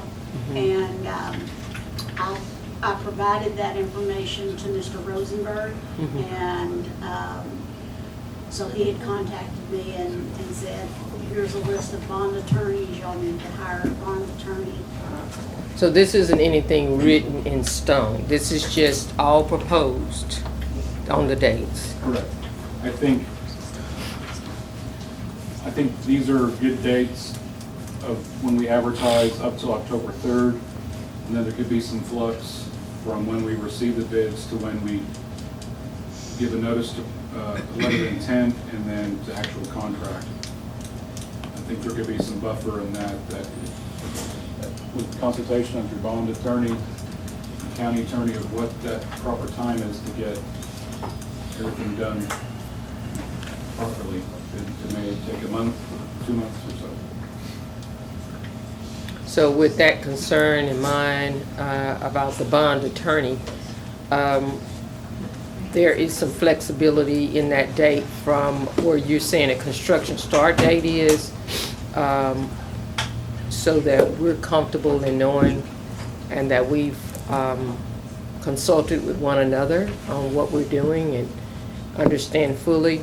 That's just something y'all are proposing as far as that construction start date. This is just proposed right now. Well, the bid award date, we have to have the funding in place, whether it's all out of fund balance Okay. or whether it's so the bid award, we actually have to have. Okay, there you go, Commissioner Matter, tell us now. So I think, generally speaking, if the contractors, they just want to see what the dates are, so it's all kind of open book, and they understand what the schedules are going to be. They can forecast the staff that they propose to use. They've got this shell game of from one project, that staff is going to Yes. slow down and move them here, and they have to plan, who am I going to put on this project? And that Yes. would be part of their project approach and submission. So if we think a more conservative start date is December 6th, then that's just information the contractors will use. And So Commissioner Mallett, repeat what you said again, so. For the actual bid award, we have to have the funding in place, whether that's all fund balance or if we have to have the tax note in place and approved in order to. So award we the bid. have approximately 20 days in between the submission deadline and the bid award date to have all of that done, is what I'm hearing you say.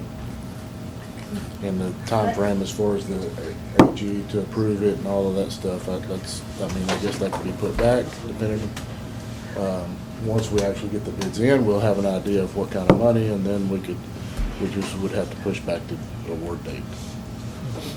Okay. If that's what y'all would like to do.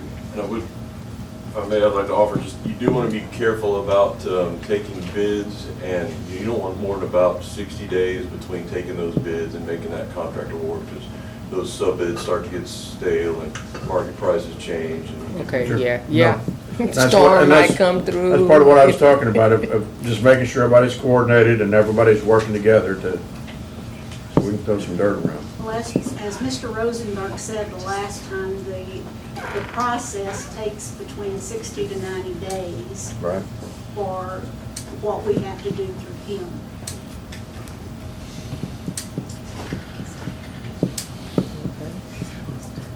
So, I'm of the mindset, the 28th is what we table that. If we could have more talks, maybe at another meeting, if we could add that to the 19th perhaps? Well, it's part of the budget, so it could be discussed, I would think. You ask John C. for clarity on that, but I would think you could discuss it some at your budget hearing on the 19th. Is it too late to amend the agenda? It's not too late to amend the agenda. We already have the workshop, it's just a budget workshop. So It's just a workshop? Yes, ma'am. Oh, okay. So it could be discussed in there. Or we can create an agenda for that day. Yeah, that's what I was wondering. Is it too late to create an agenda? Well, it's not too on late the to same create an date? agenda, but if it's going to be in conjunction with the budget, do you have an opinion, It's a workshop. county attorney? Commissioner, what do you want to talk about? The bond attorney. The reason why I said a separate agenda, because if it's a workshop, no decision is made in a workshop typically. So if you're making a decision on that day for a bond attorney, it needs to be an agenda item. Yeah. Okay. Yes. We could have the discussion, and we could have an agenda put together to convene once the workshop is concluded. So we're gonna have all the information that we need to know through the county attorney's office and the auditor's office and through Mr. Rosenberg for bond attorneys by Monday? We had them by today with the. We had names. You know, that's something we've been talking about, like you say, for months, and we have an obligation as a court individually to do our homework also. So we can't, I'm gonna use somebody else's words, keep kicking the ball along. We've got to get busy. They're doing their due diligence. Everybody's doing their part. We've just got to dig in and make sure we're talking to who we need to talk to and get it done, I would think. Ms. Nichols, is there much flexibility in the advertisement dates? We've got a 1 week stagger, so if we go out to advertise on 21st, and then we need more time, would we delay the second advertisement to get another week if we needed it? What would we? We can do that. We can just push all these dates back a week, if that's what we need to do.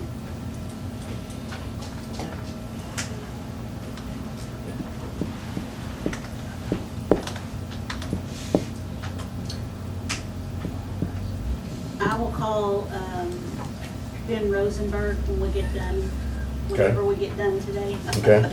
And talk to him, and then I'll also put on listserv and see, who people have used and what comments they have.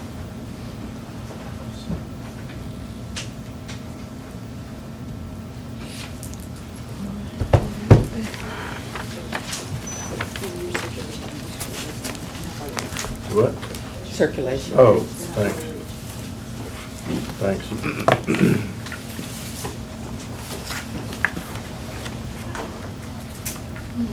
Navasota Examiner, 4,100 newspapers per week.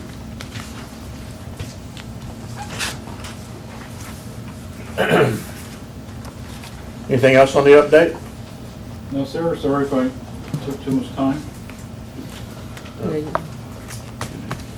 Commissioner Mallett, Commissioner Cox, y'all are kind of the liaisons. Anything else that you wanted to share with us or us discuss today or get updated on? One thing that I want to mention, in the holding cells, we need to talk to TDC about building those doors and stuff that we need in there. They can do that, and it will save us some money in the construction. They can also do the commodes and the things that need to go in those cells. They do that at the stainless steel plant at OL Luther. And we need to incorporate that in the building because it will save some money. I'll need to get some information on that. Okay. All right, thank you. I have a contact to the lady that's over that construction. She'll need a copy of these plans to look at them. Okay. And they'll give them a So bid. they build the prisoner restroom, Yes, toilet, the units, sink? the units. Okay. Yeah, All right. It's a very specialized item. yes. And the doors, if there will be metal doors in there in the holding cells. Yeah, there's metal doors and they're all electronically connected. They go back to the jail's control room. There's cameras or intercoms so that the sheriff's staff is safe in how they transfer the prisoner. And it's all being monitored and controlled back to the control room.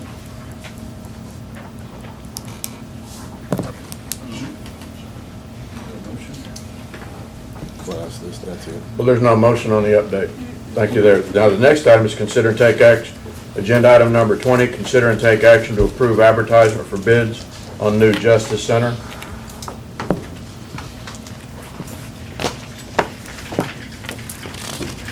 I think they just talked about pushing everything back, so. Well, I think we we're can not go ahead and sure. advertise for bid and then at least have the first bid next week, and if we decide to push the second bid back, we can. Blake, would you turn that other set of lights on, please? And you might want to say that again. We can go ahead and advertise for bid for the next week. Mhm. And then I believe we mentioned possibly pushing back the second advertisement if need be. Okay. To get everything scheduled, kind of in accordance with what needs to be But scheduled. in our advertisement, we need to say when the bids will be due. Oh, yeah, that's true.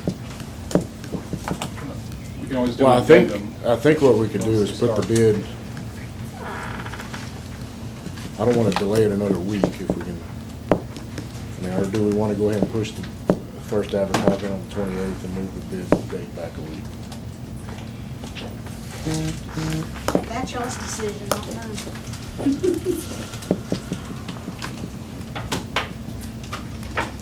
You can have the first advertisement at the 21st to I know a lot of Get those that out fees there are and then based 2 weeks on later if we instead of 1 borrow the week. money or not. I don't know for sure if some of those fees, all of those fees are only if we actually do borrow the money.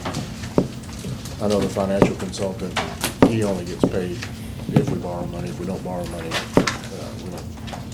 there's no fee. As far as the attorney, I'm not 100% sure of that.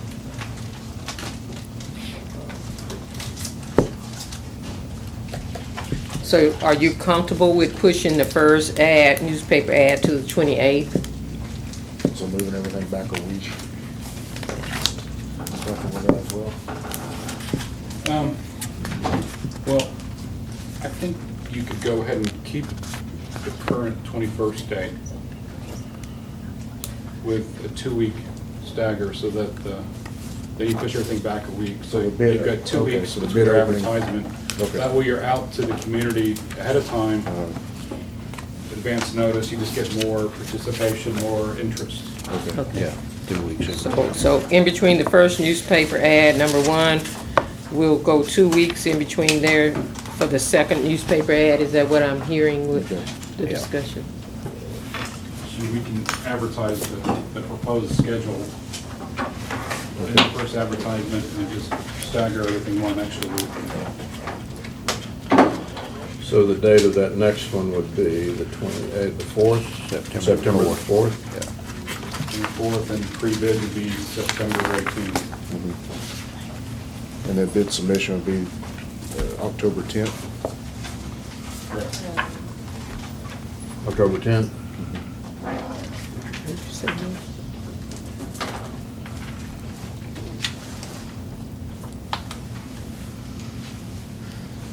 And does that shift the construction bid award Yes. and the also. construction start? Yeah, that would shift everything a week. So it'd be 10:30, and then it would be 11:13. But I think we could still leave the completion date as 12/31, Yeah. could we not? Yeah, that's an estimate anyway. Yeah. All right. Take the contractor to make it today.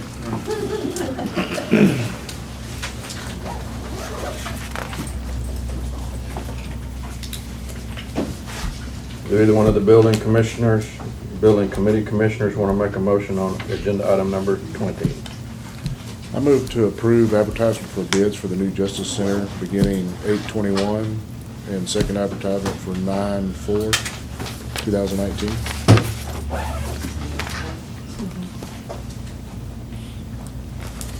Is there a second? Second. Is there further discussion? There's a motion before the court on agenda item number 20 by Commissioner Mallett, seconded by Commissioner Dobianski. The dates, the first, just for clarification for the county clerk's record, the 8/21 newspaper ad number 1 is still firm. The second newspaper ad is changed to 9/4/2019. The pre-bid meeting is changed to 9/18/2019. The bid submission deadline and committee review is changed to 10/10/2019. Under construction, the bid award date is moved to 10/30/2019. And the construction start date is moved to 11/6/2019. And the final completion date remains the same. Is there any other discussion? Agenda item number 20, all in favor say aye. Aye. Opposed? Motion carries. Who puts that ad together?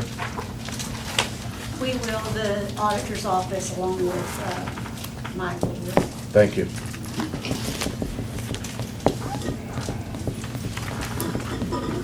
Do I dare ask for a 6-minute recess? It sounds good to me. Court's going to take a 6-minute recess. We'll convene back at 10 after 11. Are there any questions? Any questions? If not, I move that we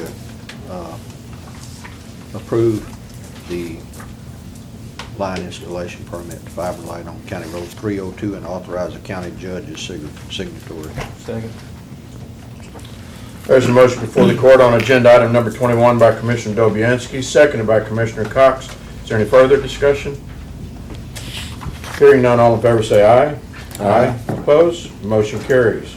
Agenda item number 22, request authorization for Road and Bridge to go out for bids on annual contracts as follows. 1, flexible base material. 2, contract hauling. 3, contract mowing. 4, contract bridge labor. 5, fuel. 6, tree trimming. 7, culverts. We didn't leave anything out, did we? Just the asphalts and emulsions, we're gonna do that later. All right. Yeah, these are just our annual contracts for basic materials. We got bids on these this time of year, every year. This allows us to have our new contracts in place for the start of the new budget year.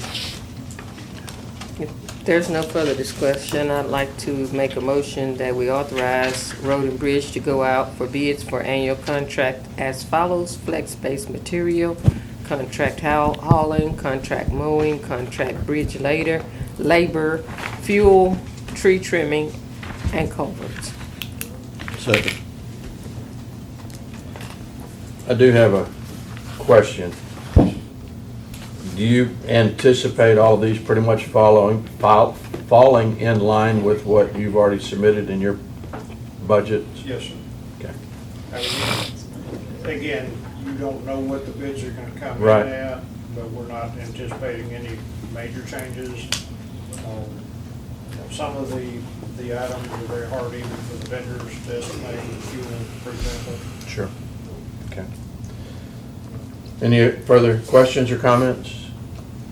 Hearing none, all in favor, say agenda item number 22. All in favor, say aye.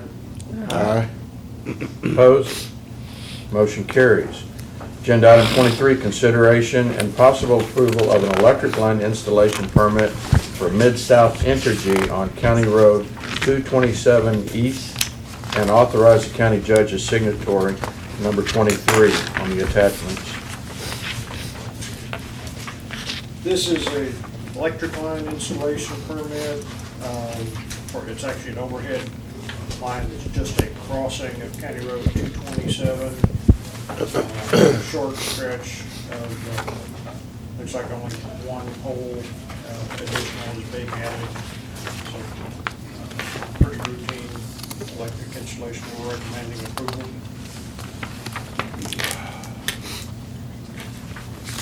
I move to approve an electric line installation permit for Mid-South Energy on County Road 227 East, and authorize county judge as signatory. Second. Motion before the court on agenda item number 23 by Commissioner Mallett, seconded by Commissioner Dobianski. Is there any further discussion? Hearing none, all in favor say aye. Aye. Opposed? Motion carries. Agenda item 24, consideration and possible approval of an amendment to the engineering services agreement for the 2015 GLO CDBG grant. I did that pretty good. Attachment number 24. This is an amendment to our contract that actually affects the engineering services agreement we have with Goodwin Lassiter. The amended language is coming down from the GLO to bring these contracts into compliance with some of their new wording.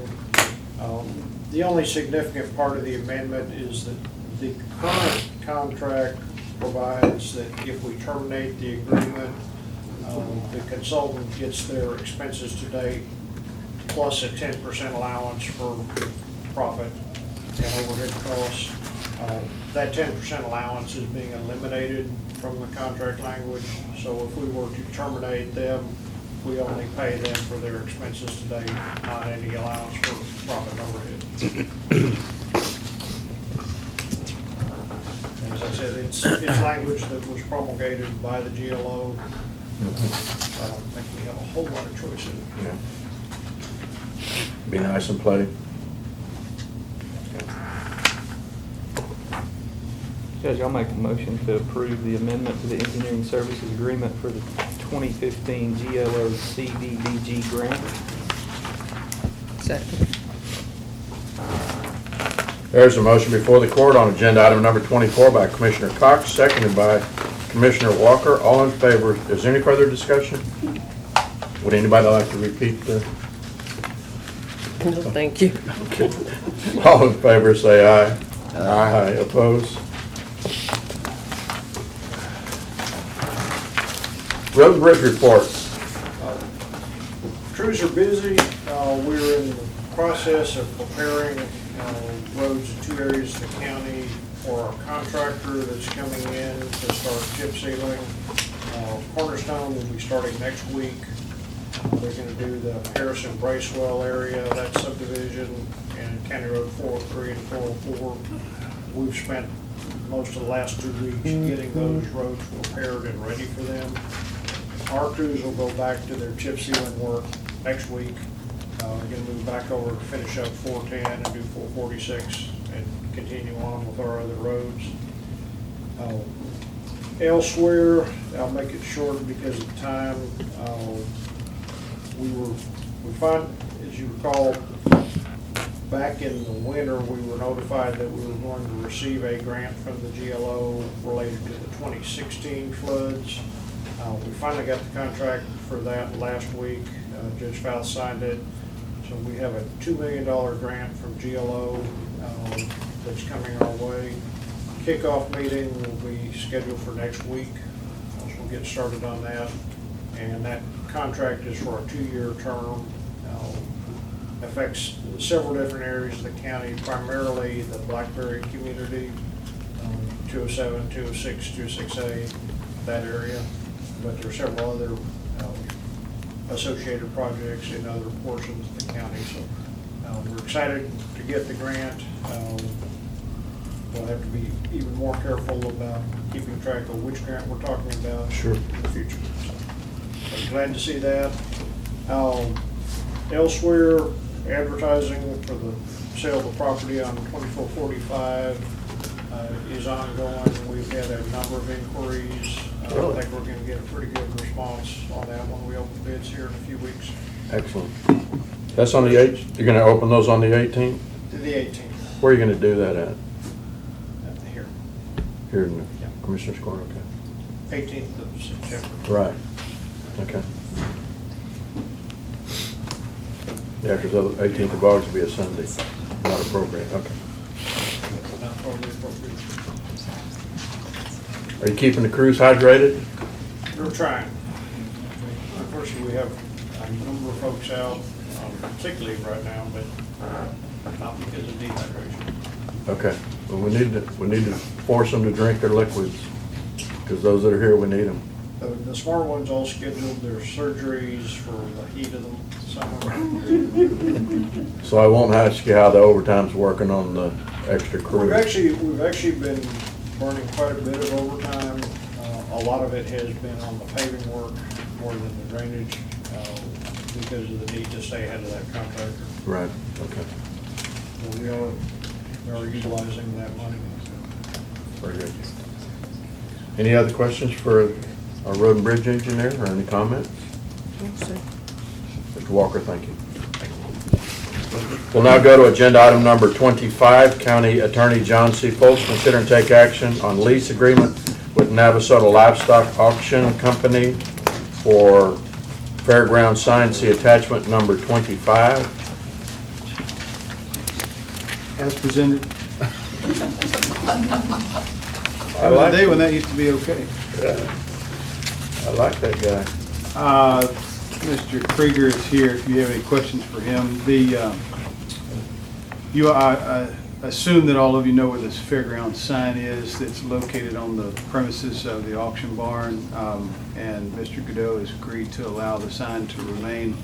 There has not previously been a written lease, and so Mr. Krieger was desirous of changing the sign to an electronic sign, and so we figured we'd put together a lease at the same time that we did that. There is an exhibit, I was just looking, I don't have an exhibit A, it's attached to mine, I don't know if you have one attached to yours, but we have a map that shows the location of where the sign is. It's an aerial, so we'll attach it to the original.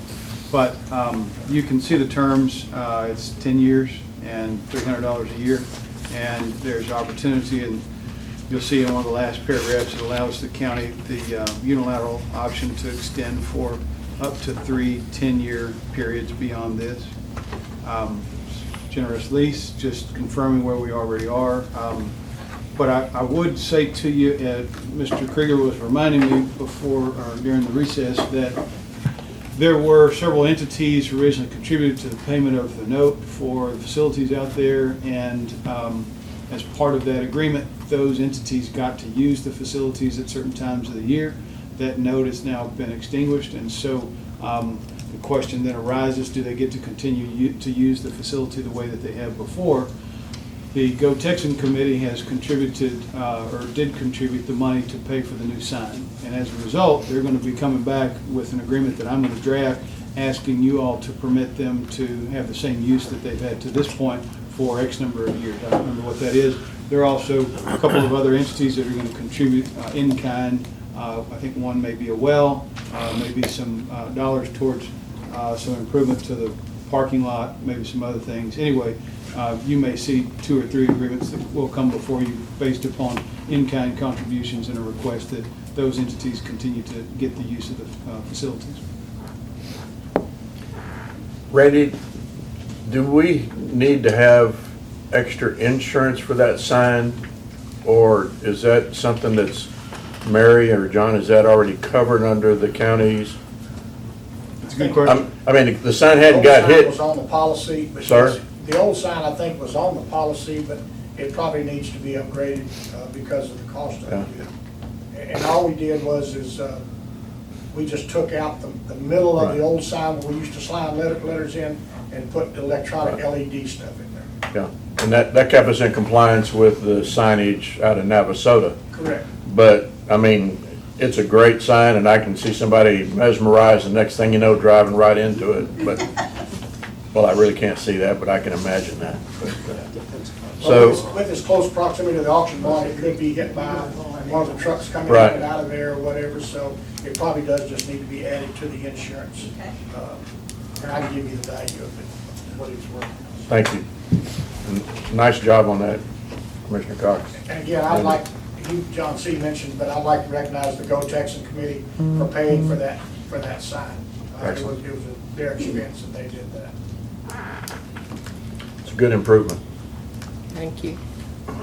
Okay, so, agenda item number 25, is there a motion? Yes, I'll make a motion to approve the lease agreement with the Navasota Livestock Auction Company for the fairground sign. Second.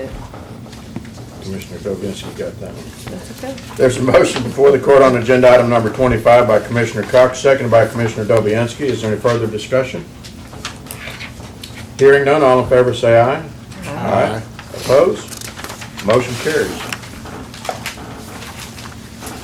Agenda item number 26, consider and take action to establish the salary, expenses, and other allowances of elected county or precinct officers according to local government code 152.011 and 152.013. That's a compliance issue, is it not, Madam Auditor? And we've posted, or we've advertised in the paper? Yes, Sharita placed that. Ma'am? Yes. And it went to 4,100 newspapers around the county, or wherever else they get sent to.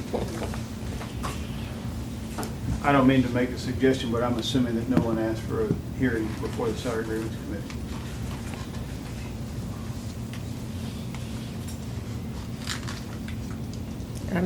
You need a motion on that to establish the salary, expenses, and other allowances of elected county or precinct officers according to local government code 152.011 and 152.013. Is there a second? Second. There's a motion before the court on agenda item number 26 by Commissioner Walker, seconded by Commissioner Dobianski. Is there any further discussion? Hearing none, all in favor say aye. Aye. Opposed? Motion carries. Agenda item number 27, discuss HB 2840 with which amended the Commissioners Court Rules of Procedure, Conduct, and Decorum to become effective September 1, 2019, and consider and approve any necessary changes. See attachment 27. Commissioners, I know, as Commissioner Walker said, you had a 500-page, no, what, 102 page? 121. So there was a lot of data, but our good neighbors in Austin, our elected officials there, decided to put rules of procedure of conduct and decorum at meeting of county commissioners court. And they've read, I don't know if you read through it, but I guess one of the highlights is that where in the past we've had open comments on agenda item number 2, now the citizens are going to have the right to have comments provided they fill out the appropriate public participation form, and they submit that to the county clerk. And I'm gonna ask our county attorney, do you have that amendment in front of, I mean, that attachment in front of you? I do. Nancy, would you look at the very last page, the bottom of that page, the note? It says, "This public participation form must be presented to the county clerk prior to the time that the agenda item or items you wish to address are discussed before the court." Do you interpret that as if we're at 10:15 and now we're getting ready to talk about agenda item number 17, and Joe Blow, citizen, runs in and gives it to the county clerk, they want to talk about agenda item, or comment on agenda item 17, they meet the requirement? As drafted, yes. I find that to be very disruptive to this court. If I remember correctly, I think they have. Not your fault, but I'm just expressing my comment. Go ahead, sir. I think the form has to be submitted prior to the meeting, Well- unless I've misread something in here, I'm not sure. It says prior to the time the agenda item is addressed by the court. Yeah, and see, that's what that Which could be during court. Could be any time. So if we're just now on agenda item number 27, if somebody wanted to comment, they could have popped in here at 11:25, give this form to the county clerk, and I'm not trying to inhibit anybody from making their comments, it's just that I'm going to be concerned about people traipsing back and forth and disrupting this court. I think this court requires some respect for decorum, and I would like to maintain that. And this was a draft that was done by your association, right? County judges and commissioners. If you want to table it, I'll be happy to see if that's a requirement. I don't have the statute or the bill in front of me, so before you adopt this as your policy. And this is somebody's attempt at the policy, but it contains things that I think that are far beyond what the requirements of the bill were. So if you give me a chance, I'll be happy to look at that. Absolutely. I did review the bill, and the bill states that a governmental body shall allow each member of the public who desires to address the body regarding that item agenda for an open meeting of the body to address the body, the item at the meeting before or during. That's the new Yeah, language. and I understand that. When I read it, I found that, if that's what we've got to do, that's what we've got to do. I Right, just but even if the find bill, that to be even if the disruptive. bill says that, and again, I'd like an opportunity to look Sure. into this to see what other counties are doing, may very well be that you can dictate in here further detail the policy about where that thing is to be handed. And so that you don't have, because if you leave it as it is now, if I'm a person who wants to speak on an item, I don't know where to find the clerk. I mean, you're gonna have to designate with this thing over here, it says this sign tells you where the clerk is, and that's the only place that the form goes. So anybody gets the form over there, as you say, they're gonna be coming over here. We ought to at least have in this policy a place to turn it in over there, so they're not walking across the room. In the city of Navasota, the city secretary collects the form prior to the beginning of the meeting. Right, prior to the beginning of the meeting. 5:45 is the deadline. Right, prior to the beginning of the meeting. Right, and I don't have a problem with that. Here you go. Killing me. I'm off. Then with that, court, I'm going to request our permission to table this, to give our county attorney time to research that before we do finalize it. Yes. Sheree, would you put it back on the agenda for August the 28th, because we can still approve it then and be in compliance with the law? Also, we want to change the date on item number 3 from second and fourth Mondays of each month. Where are you at? Oh, okay. On our regular sessions, what date they're held. The second and fourth? Oh, I thought, yeah. That's what the current one Yeah, says, yeah. second and fourth. Right, okay.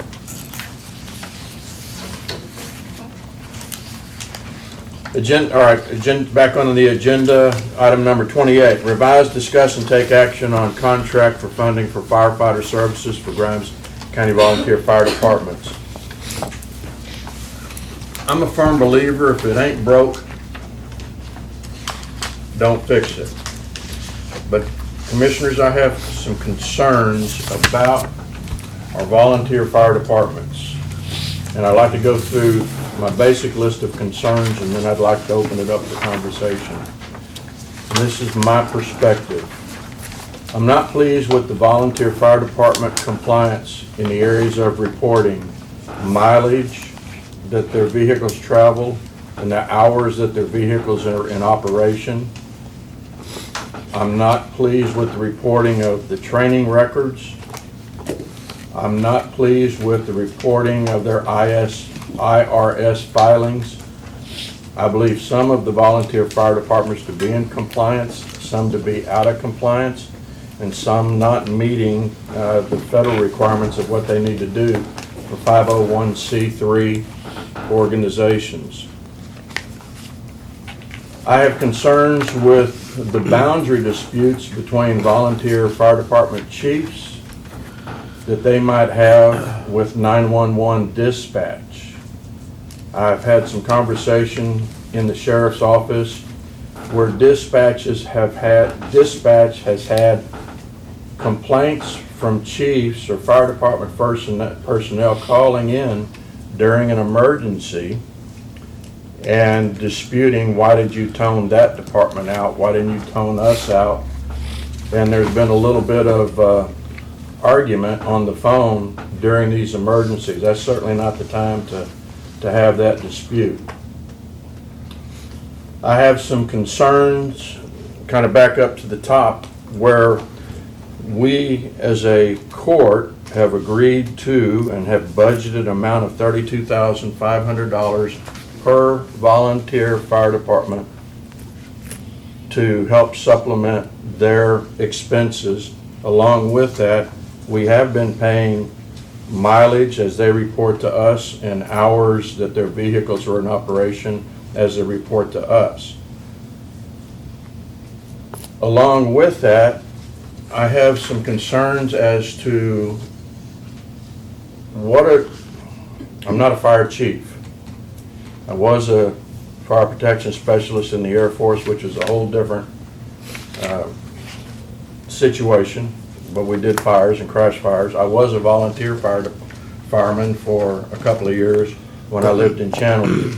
So I have a little bit of experience with volunteer fire departments and volunteer firemen, and I appreciate, don't misunderstand me, I appreciate the volunteer work they do. I appreciate the safety that they provide in the county. I have some concerns as to them managing their departments with the idea that all we have to do is turn in the information and the county is going to reimburse us for what we have submitted. So I guess some of the concern I have is a department may disperse 5 or 6 vehicles to a site when they're toned out, and it might be they only need to have 1 or 2 vehicles or 3 vehicles. And the issue is that we have an obligation under our contract to pay those expenses, but I think, and I'm just expressing my opinion here, that there needs to be some better management within some of the fire departments as to how many they disperse, how many they dispatch. Another issue that I think that we need to put on the table and have a concern with is when we have traffic accidents, we have departments that are responding, and I'm not saying that they shouldn't respond. However, in talking with the sheriff's office, sometimes the fire departments are creating more congestion and issues along that line than they are in helping guide traffic.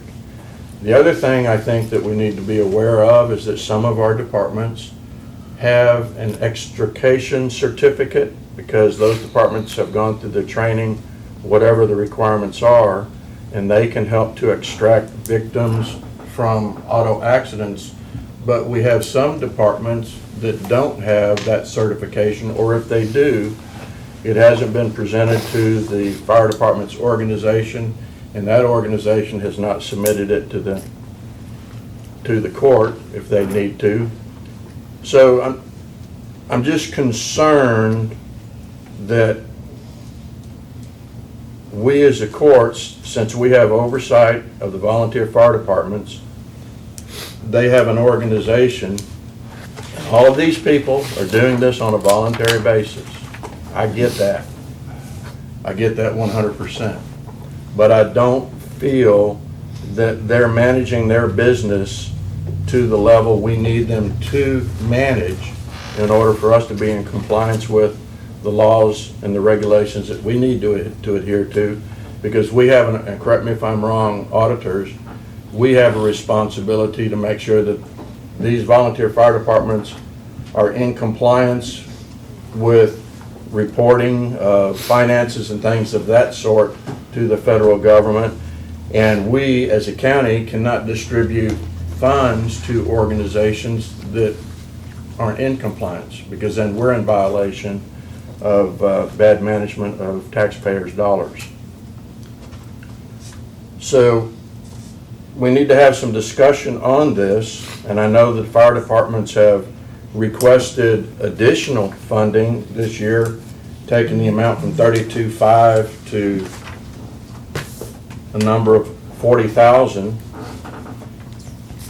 I don't know who all needs to get a copy of this, but I'd asked our emergency management coordinator, David Lilly, to put a summary together, because one of the additional expenses that we've incurred as a county, we've made the decision, but we've installed mobile radios into the different department units, with one remaining, but we have an estimated cost, and also handheld radios that we're having to budget funds, and those funds for 2020 are going to be over $18,000.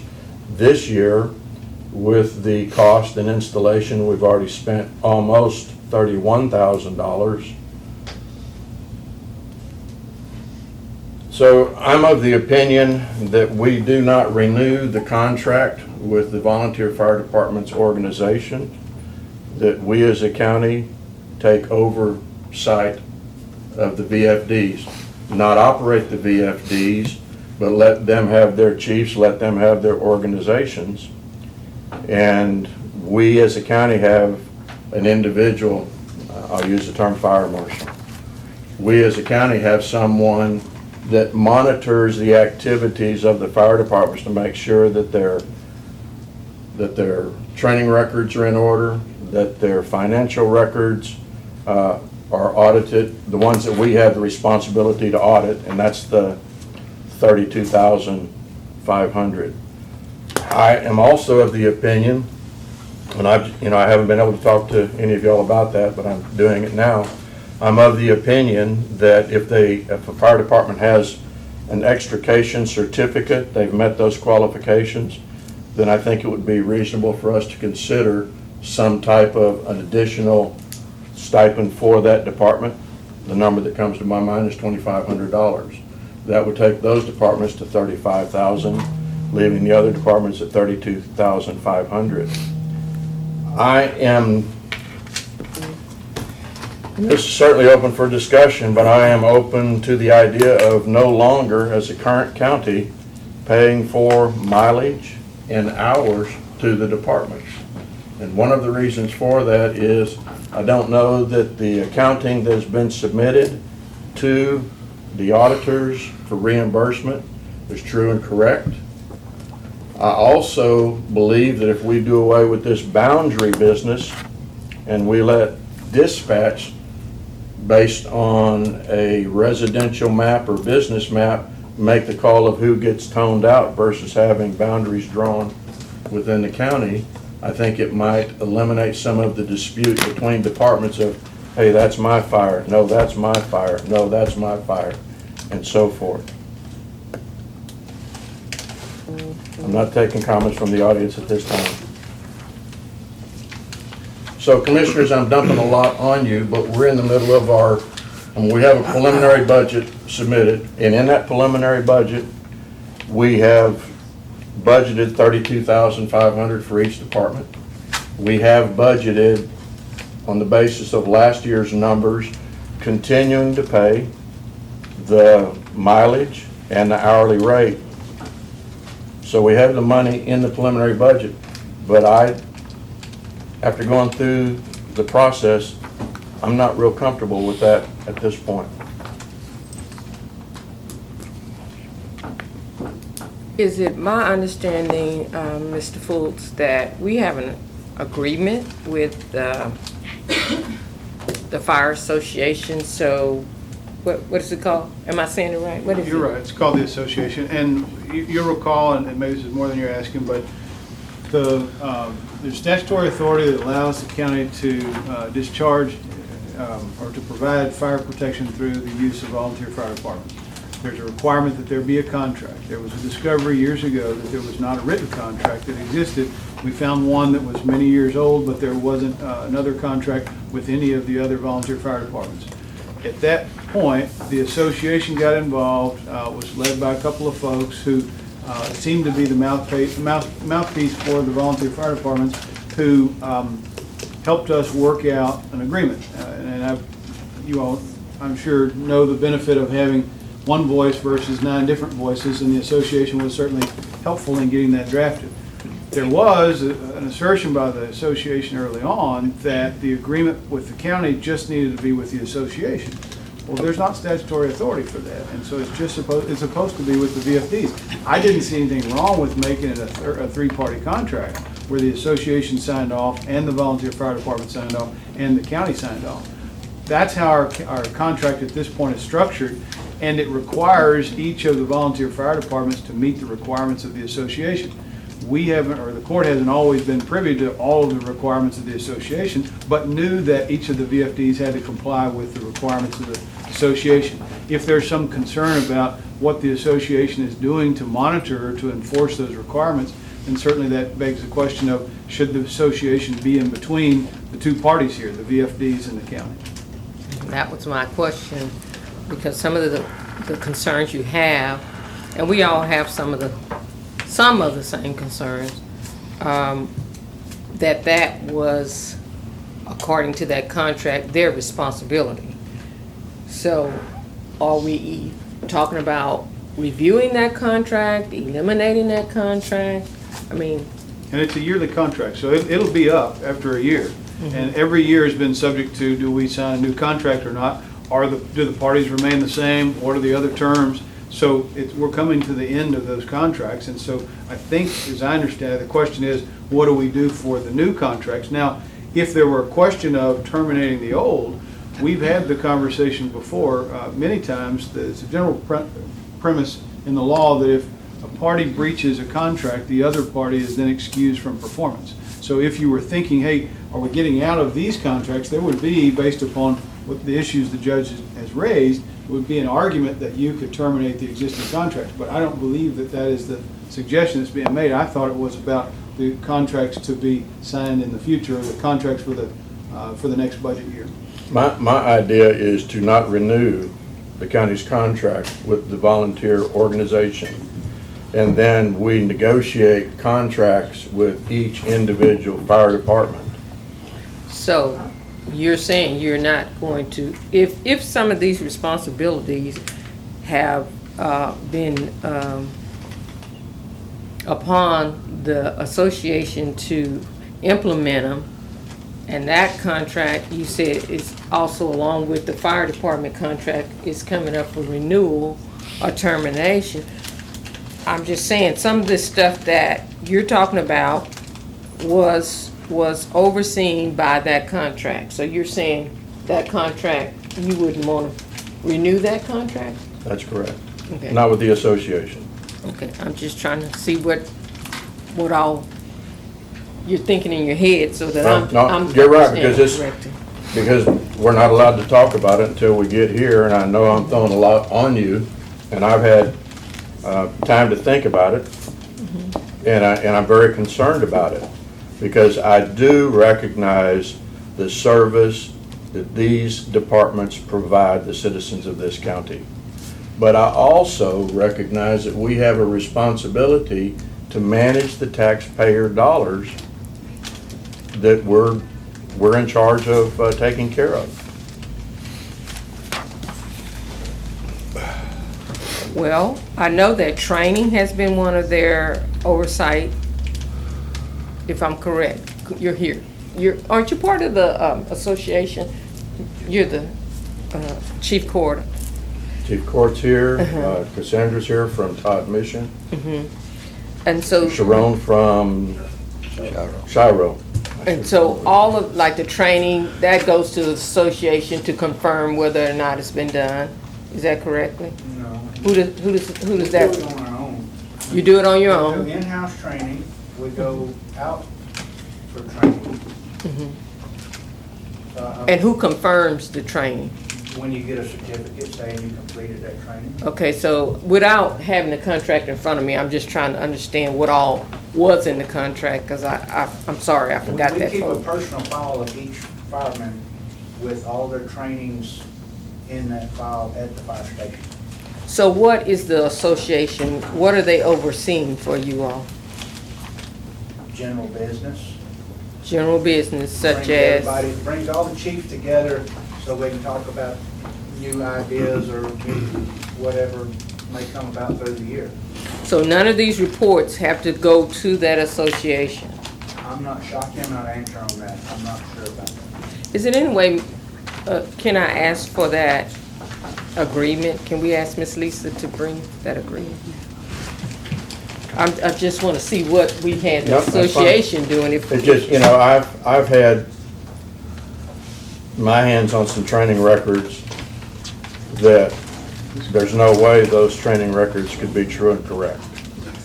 I'm not saying every department's out of compliance in all areas, but some of the departments are out of compliance on filing their federal income tax.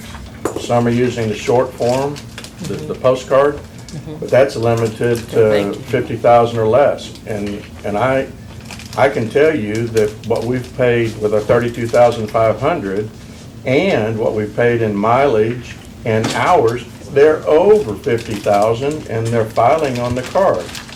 So if we, and I mean, that's record that you can retrieve. So there's non-compliance there in, I mean, after this, my house might burn down, but I'm trying to stay out of jail.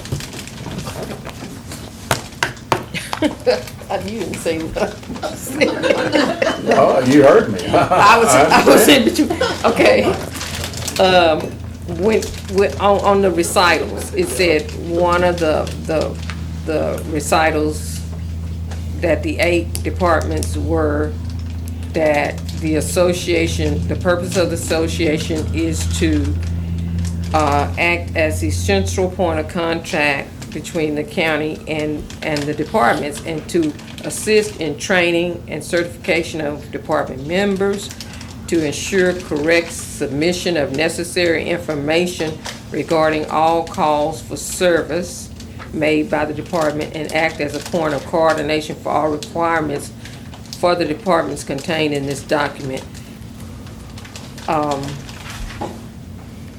You need to go down and read where it says fire department obligation. Okay, I'm getting there. That's the key to that contract.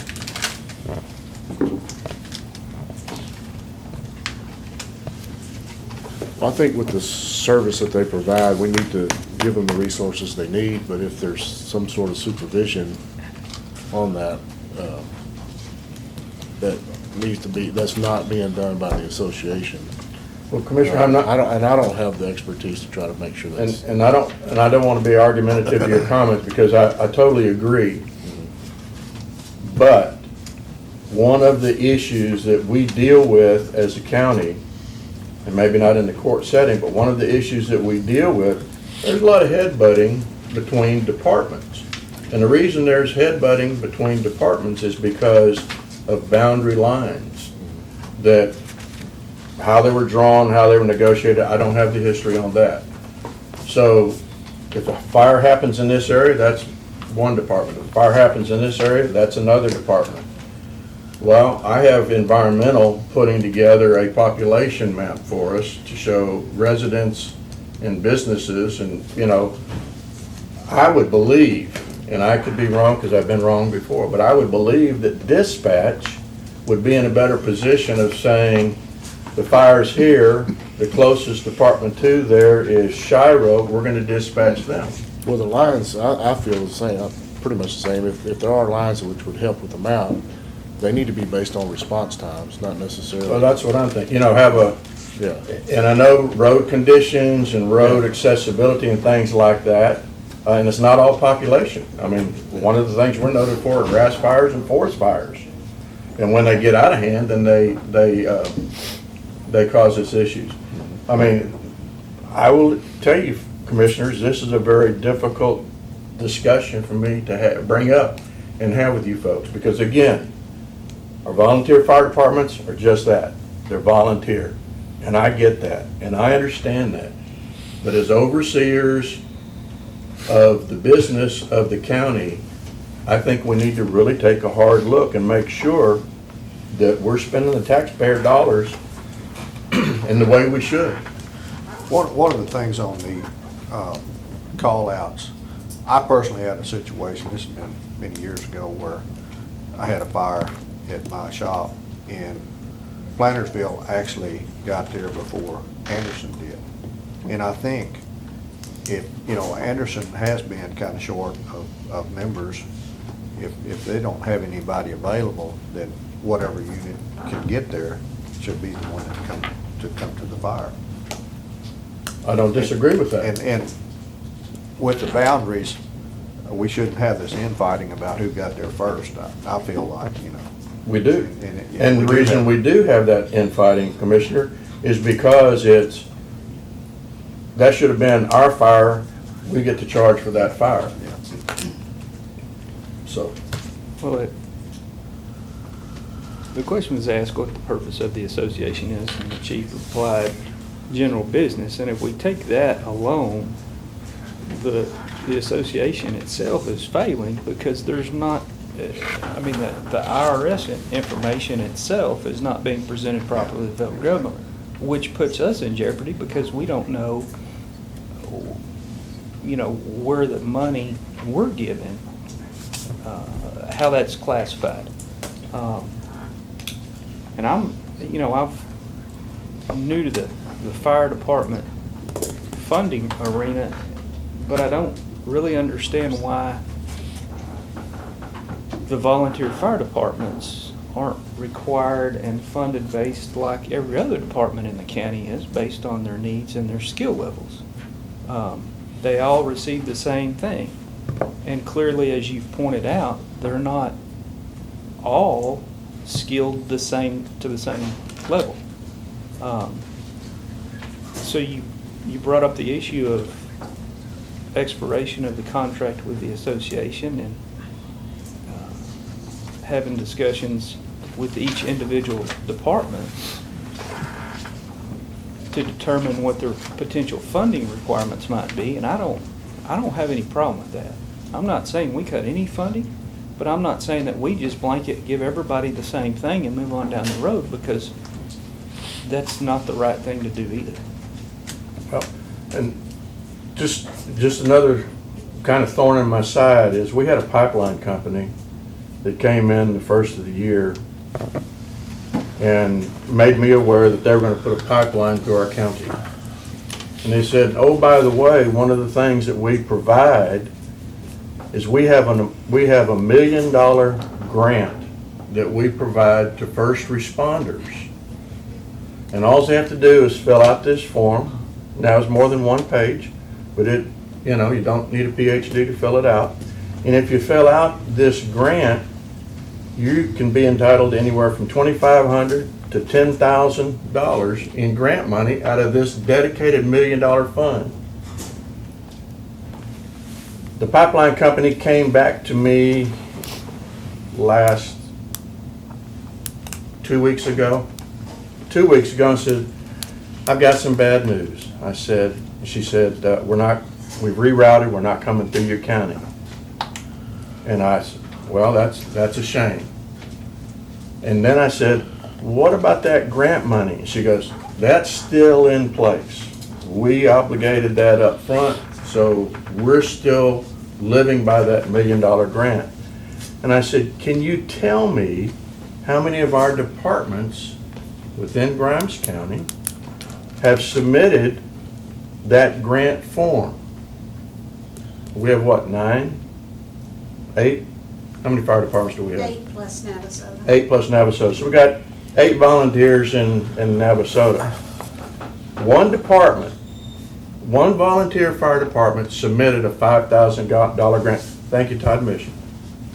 2. I have not heard back from them. Well- I'll go back and get the date, but I mean, When did you submit it? I'll have to go back. Because my information is 2 weeks old. Yeah. Because all right, Before that, because when you emailed me, it was like a week later, I submitted it. Thank you. We've been having problems with our post office and Okay. that's another issue. but the information that I got Right. from the company that was providing the money, Right. they said by this time, only one had submitted. And in the back of my head, I'm thinking, why in the world, when these departments are saying, we need this, we need this, we need this, why would they submit a grant for the $10,000? And in the back of my head, well, maybe it's just too easy to get it from the county. Judge, I didn't know nothing about that grant. And that's not my fault, that's the organization's fault, because as soon as I got it, and David Lilly's right there, we submitted it to the overall organization. That's how these other departments got it. So, Chief, but Chief, and I understand, but that's just another example of, if I'm in charge of the organization or one of those board members, I'm gonna say, did you get it? Get what? Did you get the form? And once they got the form, have you submitted it? Submit what? Submit for the grant, that's 10 grand. We could get $80,000 worth of, not free stuff, but we could get $80,000 worth of equipment in this county, possibly, if the departments would have submitted the grant forms. $80,000, we can get another 4 or 5 miles of roads chip sealed. Can I interject something? We're talking about training, we're talking about a lot of different things here. Anyone knows what NFPA is, it's National Fire Protection Association. All they can do is give suggestions on what the fire service does.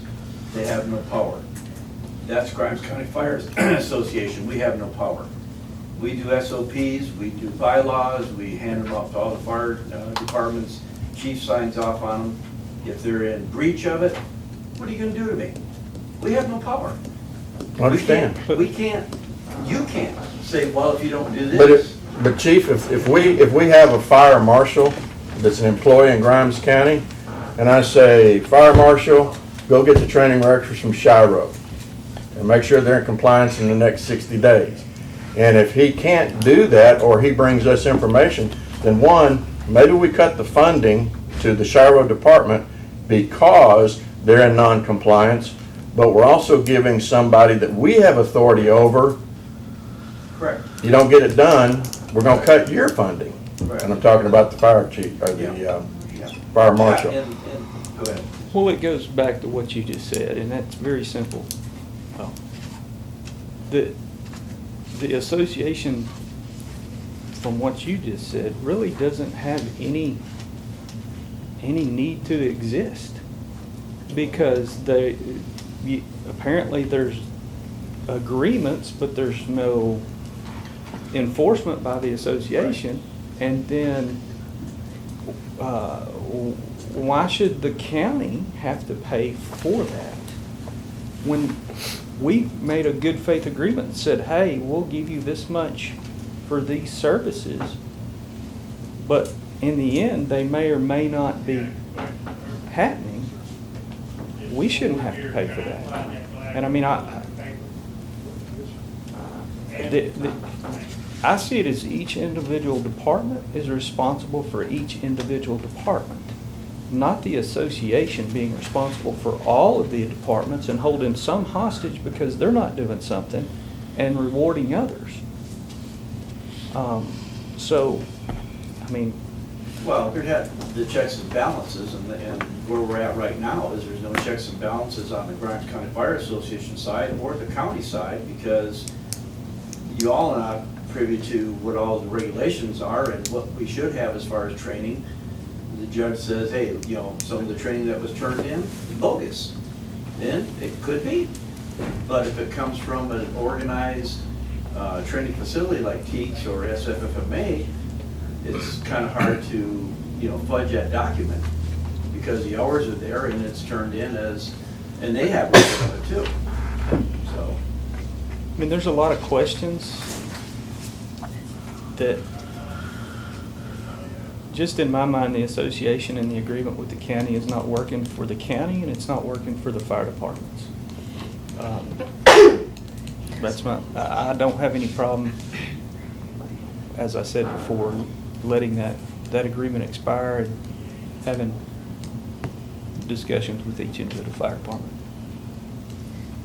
With just glancing at the agreement and trying to listen at the same time, I recently asked a question about who do you submit, you know, your status to, your training in good standing.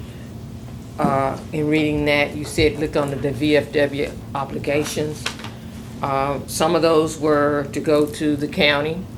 Some were to go to the association, such as your certificate of tax and exempt status. The association was supposed to be collecting that, but when you do your run calls and all of that, it was to be turned into the county treasurer, and then it was to, if in the rise of a dispute, then the association was to confirm that these actual run tallies are correct. So there are a lot of things, just glancing, you know, that the association was responsible for, that you said nobody was taking, turning their reports into, their training into, but according to this contract, it was supposed to be somebody. When you all came on, you all had to go through your training, you had to report your training to someone. Yes, ma'am. We turned in a binders at Joan Tier, the association. That's right. And we turned in a second one that was required in December for our previous year's documents. Coming this December, we have to turn in another binder for the documents for this year. And all of that went to the association, so you do turn those in, because they're the ones who made the recommendation whether or not Todd Mission becomes a fire department.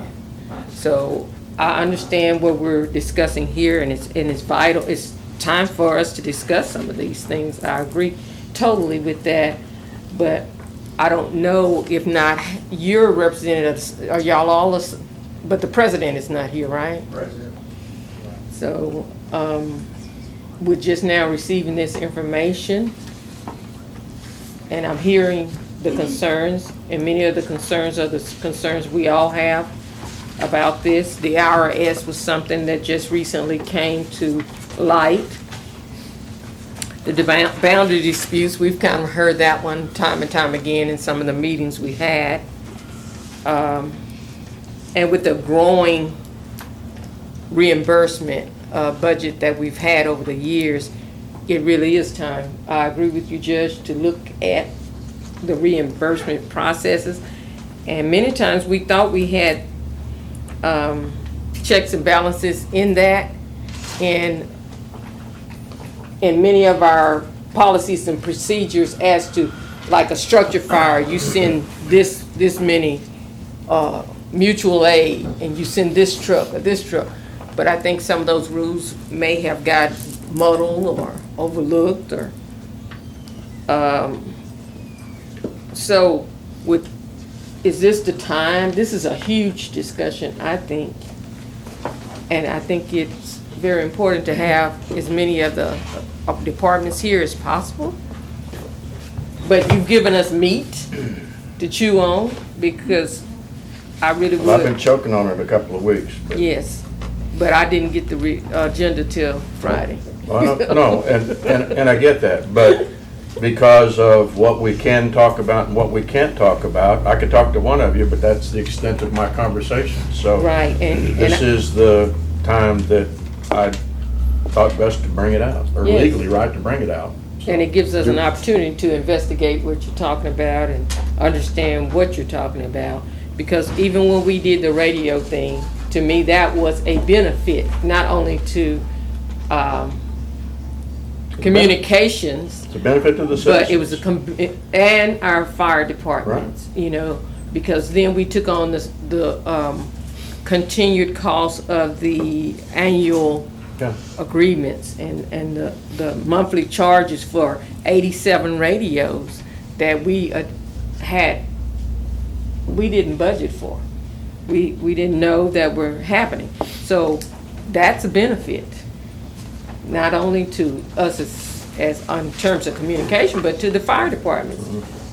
So I'm just saying that maybe now that you've given this, I'm hoping that you have take action on here.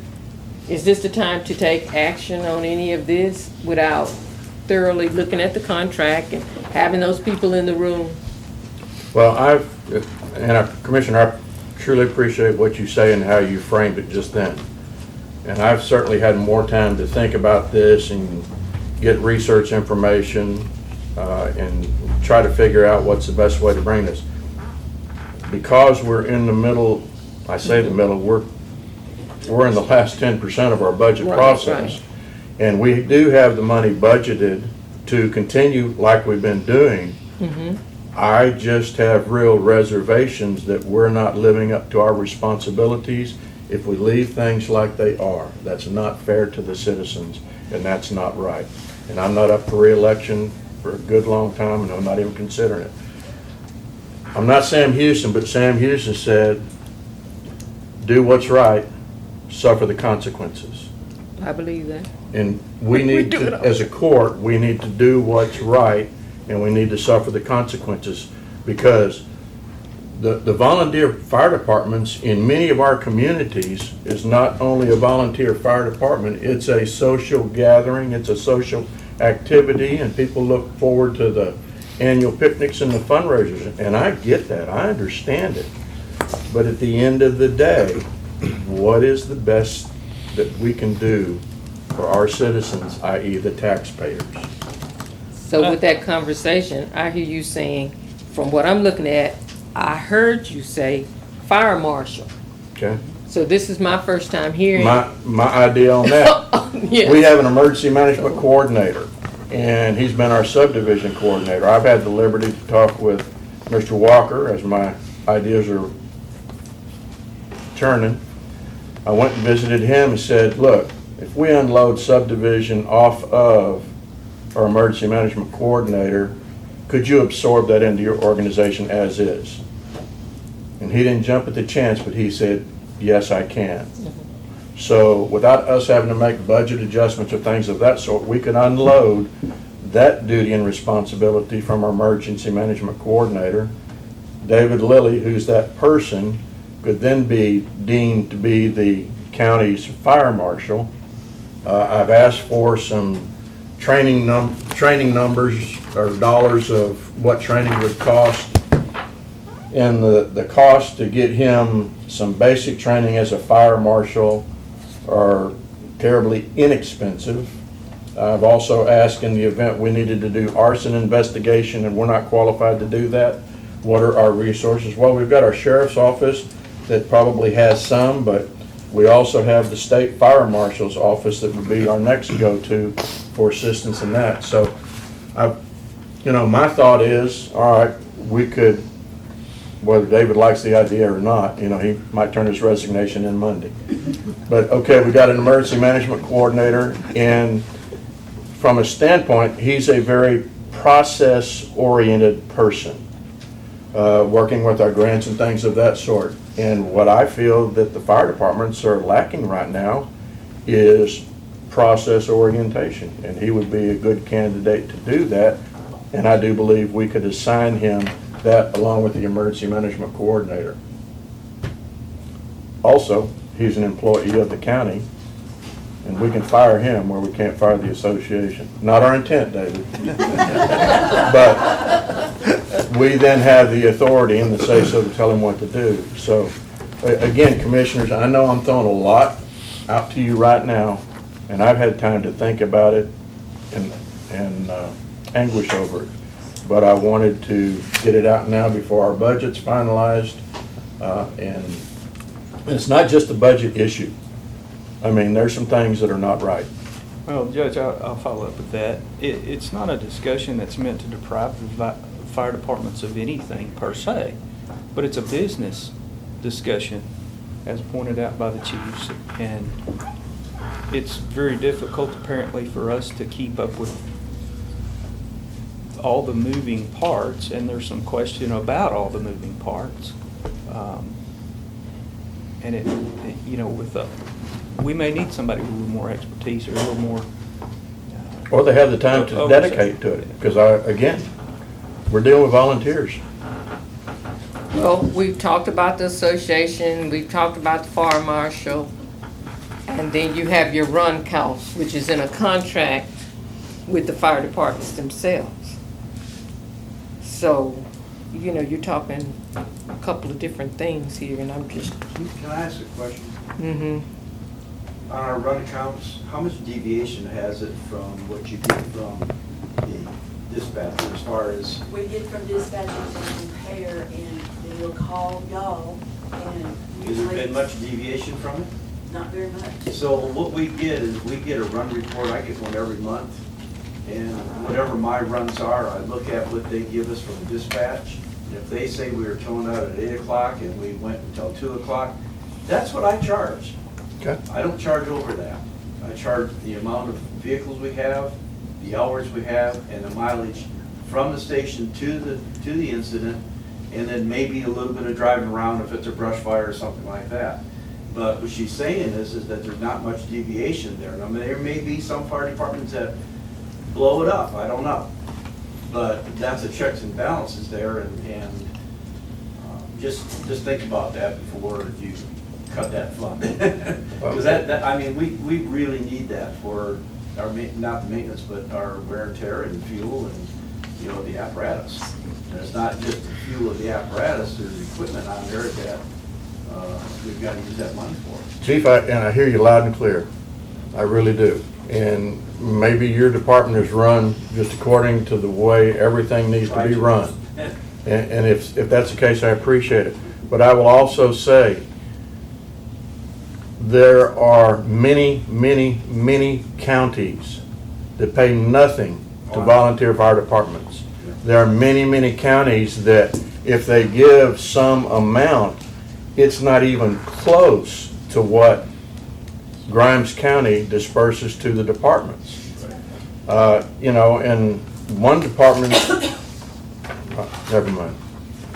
But, you know, okay, I've said it. Go ahead. Well, And they may have an ESD also, but still. That's what I was gonna say. Well, When we have checked. We have one that has an ESD, and they still get the same amount of money. I have a question on that. The ESD was put in place to establish Emergency Services District. They're taxed, the citizens in that area are taxed for that purpose. They're getting a double hit. They're getting a double hit. And that's where I was finna go. When you look at surrounding counties and what they pay, a stipend, but that department is a what do we say? ESD, all these VFW and ESD. I'm kidding. It's Emergency Services District. Yes. They have districts established. Now, we can't establish them, but I just want to say the difference is when you go and you look at the surrounding counties and what's being paid, that plays a part. Yeah. Yes, but there are counties that don't have ESDs and don't pay, and they still have volunteer fire departments. They surrounding, I was speaking of surrounding counties. But yes, it's, you've given us a lot to chew on, and that, I hear you.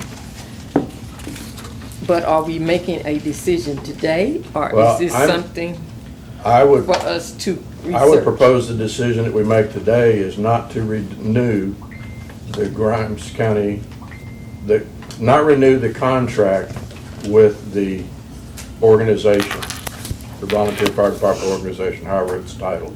Our association. Grimes County Fire Association. And then, when we do negotiate contracts, we negotiate them individually, department by department.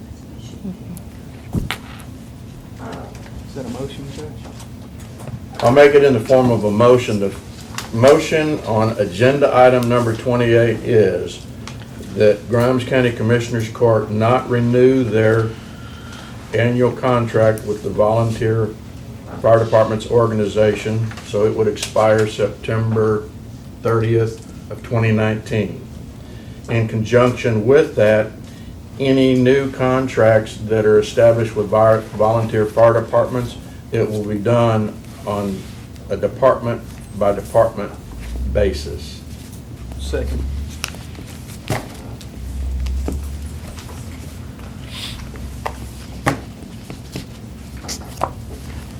There's a motion before the court on agenda item number 28 by County Judge, first by County Judge Joe Fouth, seconded by Commissioner Philip Cox. Is there further discussion? All in favor say aye. Aye. Opposed? I abstain. We have 4 in favor of, none opposed, 1 abstention. Let the record show that's Commissioner Walker. Now, before we move on to 29, I'm not opposed to us collectively having some discussion. I guess a workshop format would be the best way to do that, to determine, what direction we want to go and how we want which to. one? Well, the one we just talked about. the one- Okay. But as you said, Commissioner, I've given you a lot to chew on. Right, And in all fairness, we definitely need to have more discussion, right. especially before we start having one-on-one contract talks. Okay, we'll get that scheduled.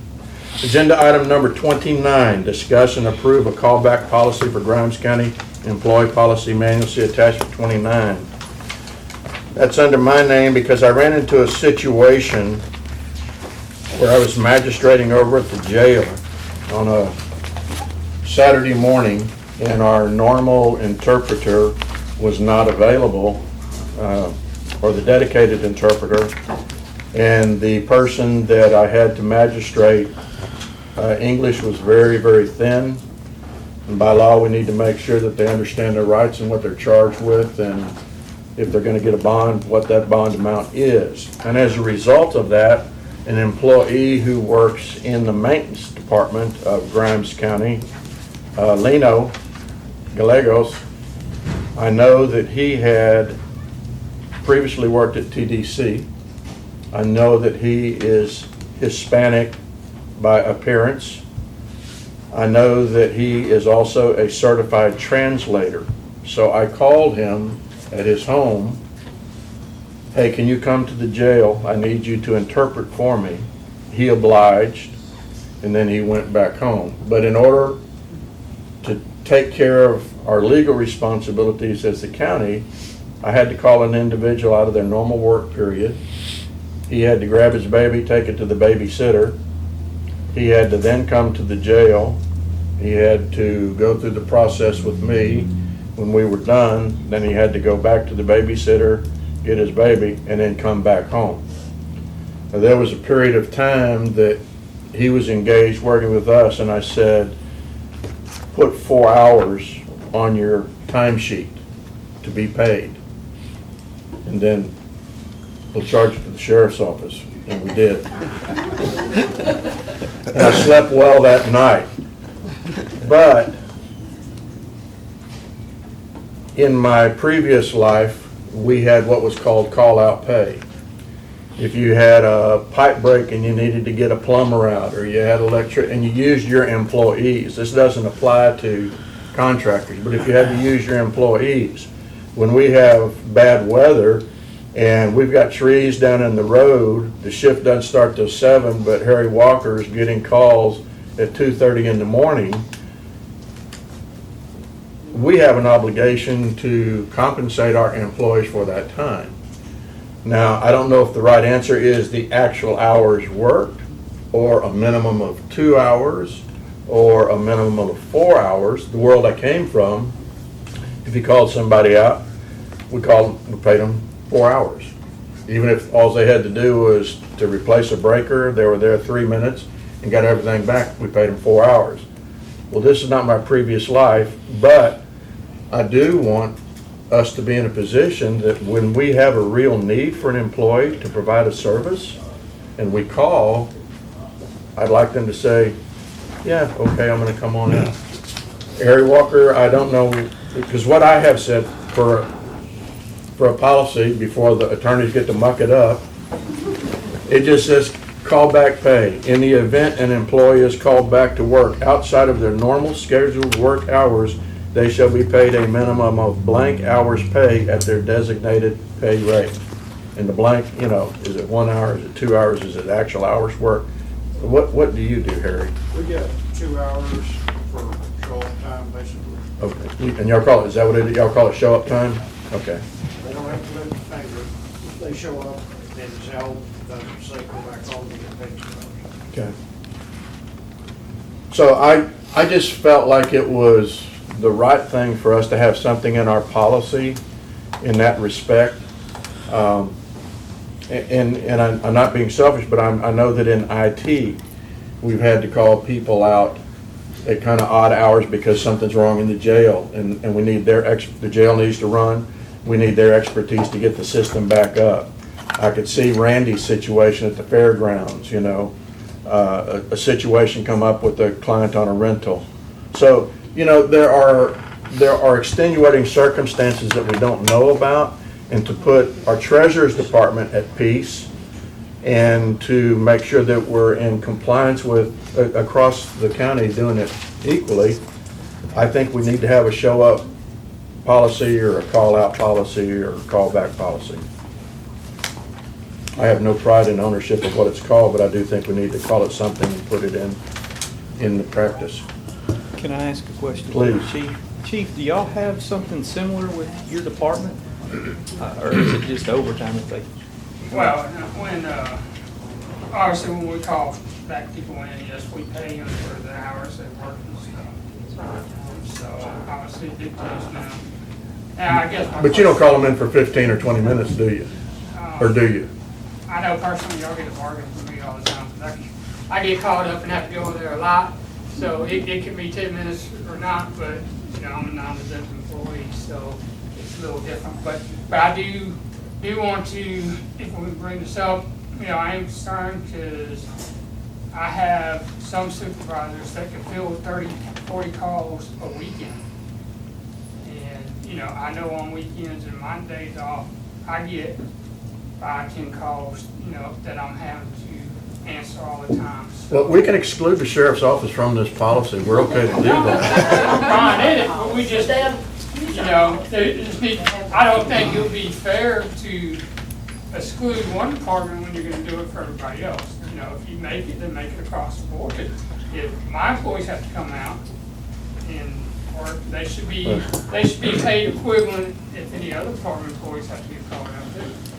Well, my intent is not to turn the county upside down, but my intent is that when we have a real need for an employee to come out on the job and do something, that more often they're going to say yes versus no, I'm already busy. So fielding calls is one thing, in my opinion. And when you get 30, 60 of them. Well, you need to pass your phone to somebody else for the weekend. It's called time management.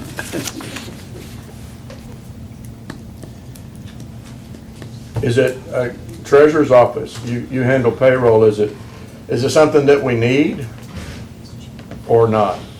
Well, we would have to use it with Reno, and I think the 2 hours like the road bridge does is fine. But with that being said, you gotta keep in mind the sheriff's department has their own policy. This is separate from theirs. Okay, what is their own policy? I don't know, you gotta ask Todd. Oh. I don't have one for them. When we call somebody out, we pay them. We don't have a certain policy stating that they're gonna get X number of hours if they get called. You pay them for the hours worked. Yeah, we don't have a separate policy. We have separate policies for some things, but not just separate policy that covers every single thing the county does. And that is covered under the handbook. But with someone coming in and they've already put in their 40 hours, that would be overtime for them. Understand? So if you wanted to just say time work, I don't know what the court's liking is, but.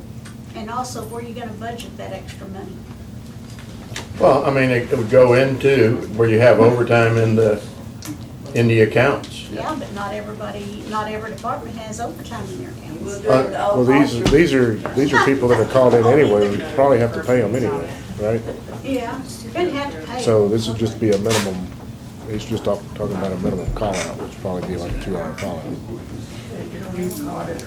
And maybe I'm making a big deal out of nothing, but I just wanted to give you guys coverage, and I just wanted our employees to know that we're not running a free workshop. Well, what about time worked? Would that be fair? Because they'll be drawing overtime most of the time. Well, is it time work or time engaged? You know, if I call him at 8 o'clock and he's gotta go deliver his child, then he's gotta get over here, and he's only here for 20 minutes, but he's consumed 2 hours. And he has to pay that babysitter. I'm not going there. No, that's not our problem. Because I'm not home. We don't, what about comp time and flex time? I mean, if you call somebody in for 4 hours, Well, then we get into some of the laws of you're exempt and you're non-exempt, where your hourly employees are really not entitled to comp time. And I haven't looked at the law lately. I know it changes on occasion, but there's sometimes we don't have a choice of giving them comp time. We've got to cash them out, so to Grimes County speak. does not do comp time anymore. Okay. We haven't done that. There you go. Yeah, I think there should be a minimum, and if you'd lose money if you came and showed up for 30 minutes and only got paid for 30 minutes. You know, if your gas and everything else, so I do believe. But you did offer a service to come out and fix what needed to be fixed, so. I think there should be a number of hours to show up. you know, the overtime issue gets, I mean, that's a good point with regard to the overtime hours and the budget. They put in 40 hours, they come in and just. Well, right now, we're paying them right now to come in and work an hour overtime. This would just be a minimum. It's not like we're adding to what they would be working anyway, right? If they're, Unless they're they've already working less than worked an hour. 40. Yeah. If they'd only work 35 hours, they get it their straight time. If they work 40 hours, they're going to get time and a half on it. Yeah. But, Well, and that's like why I I said said, that's their this is just a designated pay minimum. rate. Yeah, this is just a minimum. Yeah. We're calling these people out to come work anyway. It's already being done. But keep in mind, if we write the rules, we can change the rules. Right. So is there a motion to put 2 hours, a minimum of 2 hours? I'll make the motion to put a minimum of 2 hours. I'll call second. back.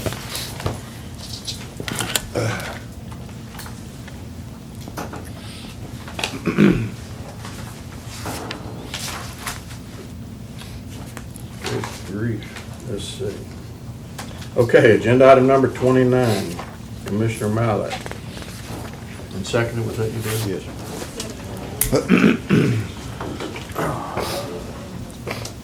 Discussion approve a callback policy for Grimes County. The number 2 was put in the blank of that.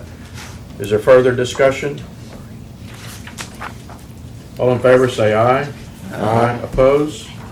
Motion carries. Agenda item number 30, discuss fraud policy and overall update of employee policy manual, attachment number 30. It's under my name, but I'll give Mary Ann the credit for this one. Number 30. Mary Ann, you want to quickly just give the history of what you found and why? Well, when I went through Mary Ann's our tax assessor collector for the county. tax assessor collector Mary Ann Large, when I went through the process to get the silver recognition award that I had done that I just was presented from the state of Texas, part of the requirement is I had to have a fraud policy in effect. It's waste, abuse, and fraud. Well, as I was going through some of, and I discussed with the judge at that time what I had, I took to him and I said, I don't know that we have this in place in the county. Shouldn't be just in my office, it should be countywide. Well, when I was cleaning out Connie's stuff, I did find a fraud policy that was, I don't know when it was, that's not dated, but I asked the judge, did he think this needed to be included in personnel policy, that everyone should have to abide by, that's not just one or two departments. I was trying to blame you, and now you're blaming me. So. No, I'm just including you on my conversation that we had. That's true. So then I just passed it on to the judge, and he took it from there. It seems reasonable to, it seemed reasonable, it still does seem reasonable to me that having this policy, it just defines and doesn't present an issue. Ms. Merritt, we hadn't had a fraud policy before? I think there's some kind of fraud policy because That's the one that was adopted by the Commissioners Court, the Yeah. one Mary Ann has. Okay. Yeah. It's not currently in the policy manual? It's not currently in the policy manual. That was my thing, is Yeah. that it's not in the policy manual, where it should be. So it's not in the policy manual, but we have it, because I Right. thought I'd Right. seen it. So is it time just to renew the signatures and get it back, redistribute it and get back? it may need to be updated. Oh. Well, this one's signed by Connie Perry, so it needs to be updated. Ms. Well, Corey? and I think that signature page was attached by HR when she sent it out to all the department heads to disperse to the employees, and that signature page is actually from our personnel policy to acknowledge the receipt by each department, because the version that I have doesn't have that signature page where the elected officials are supposed to acknowledge receipt. But it is intended to be throughout the county. Corey, can I impose on you to, on behalf of the Commissioners Court, send this out to all the elected officials? Yes? And then Cherie, would you put it on the 28th agenda? If you'd send that out to them, get them to review if they have any language changes or what have you, get that back to us. And my recollection was this was required by the outside auditors. Yeah, It wasn't something that was initiated from in-house. Sounds so reasonable. It might be appropriate to have them review it as well. Okay. Can you, Mary, can you do that? All right, so we'll give them about a week to, if we can get it out this week. Yes, I can get it Get out it back today. by next Wednesday or so, and then we'll have it on the agenda for the 28th and put it to bed. Thank you. Anytime that we have an outside audit, they ask for this form, not this form, but they give us a form to sign off on. Yes. That there's no fraud that we are aware of in the county, so that is important. So we're going to table it to 8/28. Is that okay, Commissioners? Yes. All right. Agenda item number, that's 31. Review, discuss, and approve salary for newly hired elections administrator.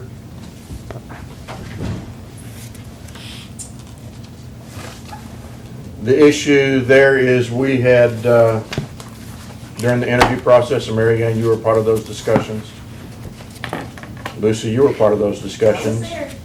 At the time, she was making in excess of what our current EA was making. And we said, well, we can't take you to what you're making, but we can take you to a particular number. And the number that we quoted was 50,000. That's what we have budgeted, I do believe. But we needed to bring this before the court, I guess just to make sure that everyone is aware of what was done, said, committed to, and live up to our obligations. And I think one of the other questions was, does the current pay? That was a question that was brought up. I think there was enough left over in that we don't have to do anything between now and the end of the year. I believe that was a discussion with Jesse Murphy, that we were okay there. But we just needed to, since it was more than what we were paying the previous EA, it was appropriate to bring before the court. Effective, I guess I didn't word that October right. 1. October 1, okay. Is that right?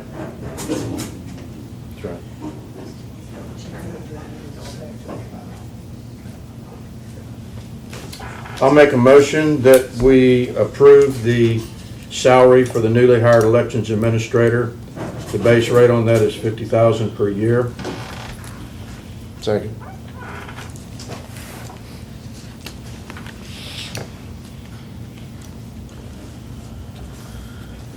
There's a motion before the court on agenda item number 31 by County Judge Joe Faust, seconded by Commissioner Mallett. Is there any further discussion? Hearing none, all in favor say aye. Aye. Opposed? Agenda item number 32, consider and take action regarding the burn ban and authorize the county judge as signatory. There's a 30% chance of rain today, but that means there's a 70% chance that it's not going to rain. And I have from the 7-day forecast from the State of Texas Operations Center, I got it fresh this morning, that the Texas Fire Service, they've had 36 fires the last week. Fire departments have had 45 fires the last week. We've burned 19,212 acres. We've lost one home. This is not in Grimes County, by the way. This is statewide. I think under the circumstances, I'd recommend that we impose a burn ban until further notice. Well, And I think there's a time limitation on, you have 3 chiefs, well, it was 3 chiefs sitting here. Chief Norwood, I believe. Chief, Yep. Yes. burn ban, yes? Yeah. Our moisture level, according to State Forest right now, is moderate. Yeah. But there is no rain forecast. We had a fire yesterday. Up in Rome's Prairie, didn't you? Lost 15, almost 16 acres. And it's really odd that the extension of the fires, because of the moisture content, is not what it should be. Yeah. It is extending because there's dry fuels underneath that, green grass, and that's, not a good thing. And in addition, Judge, Brazos County and Robertson County just instituted burn bans this week. Walker County has had a burn ban for about a week and a half now. Okay. And Walker. There are as of this morning, there were 106 counties in the state that were under a burn ban. Is there a motion then? I move that we take action to authorize a burn ban and make the county judge a signatory. Is there a second? Second. There's a motion before the court on agenda item number 32 to institute a burn ban in Grimes County, making the county judge a signatory by Doug Dobianski, seconded by Commissioner Mallett. Is there further discussion? Hearing none, all in favor say aye. Aye. Opposed? Motion carries. I do have a question before we move to the next Yes, ma'am. item. Oh, you're on strategic, go ahead. Agenda item number 33, receive any updates on the strategic plan? Anything to submit?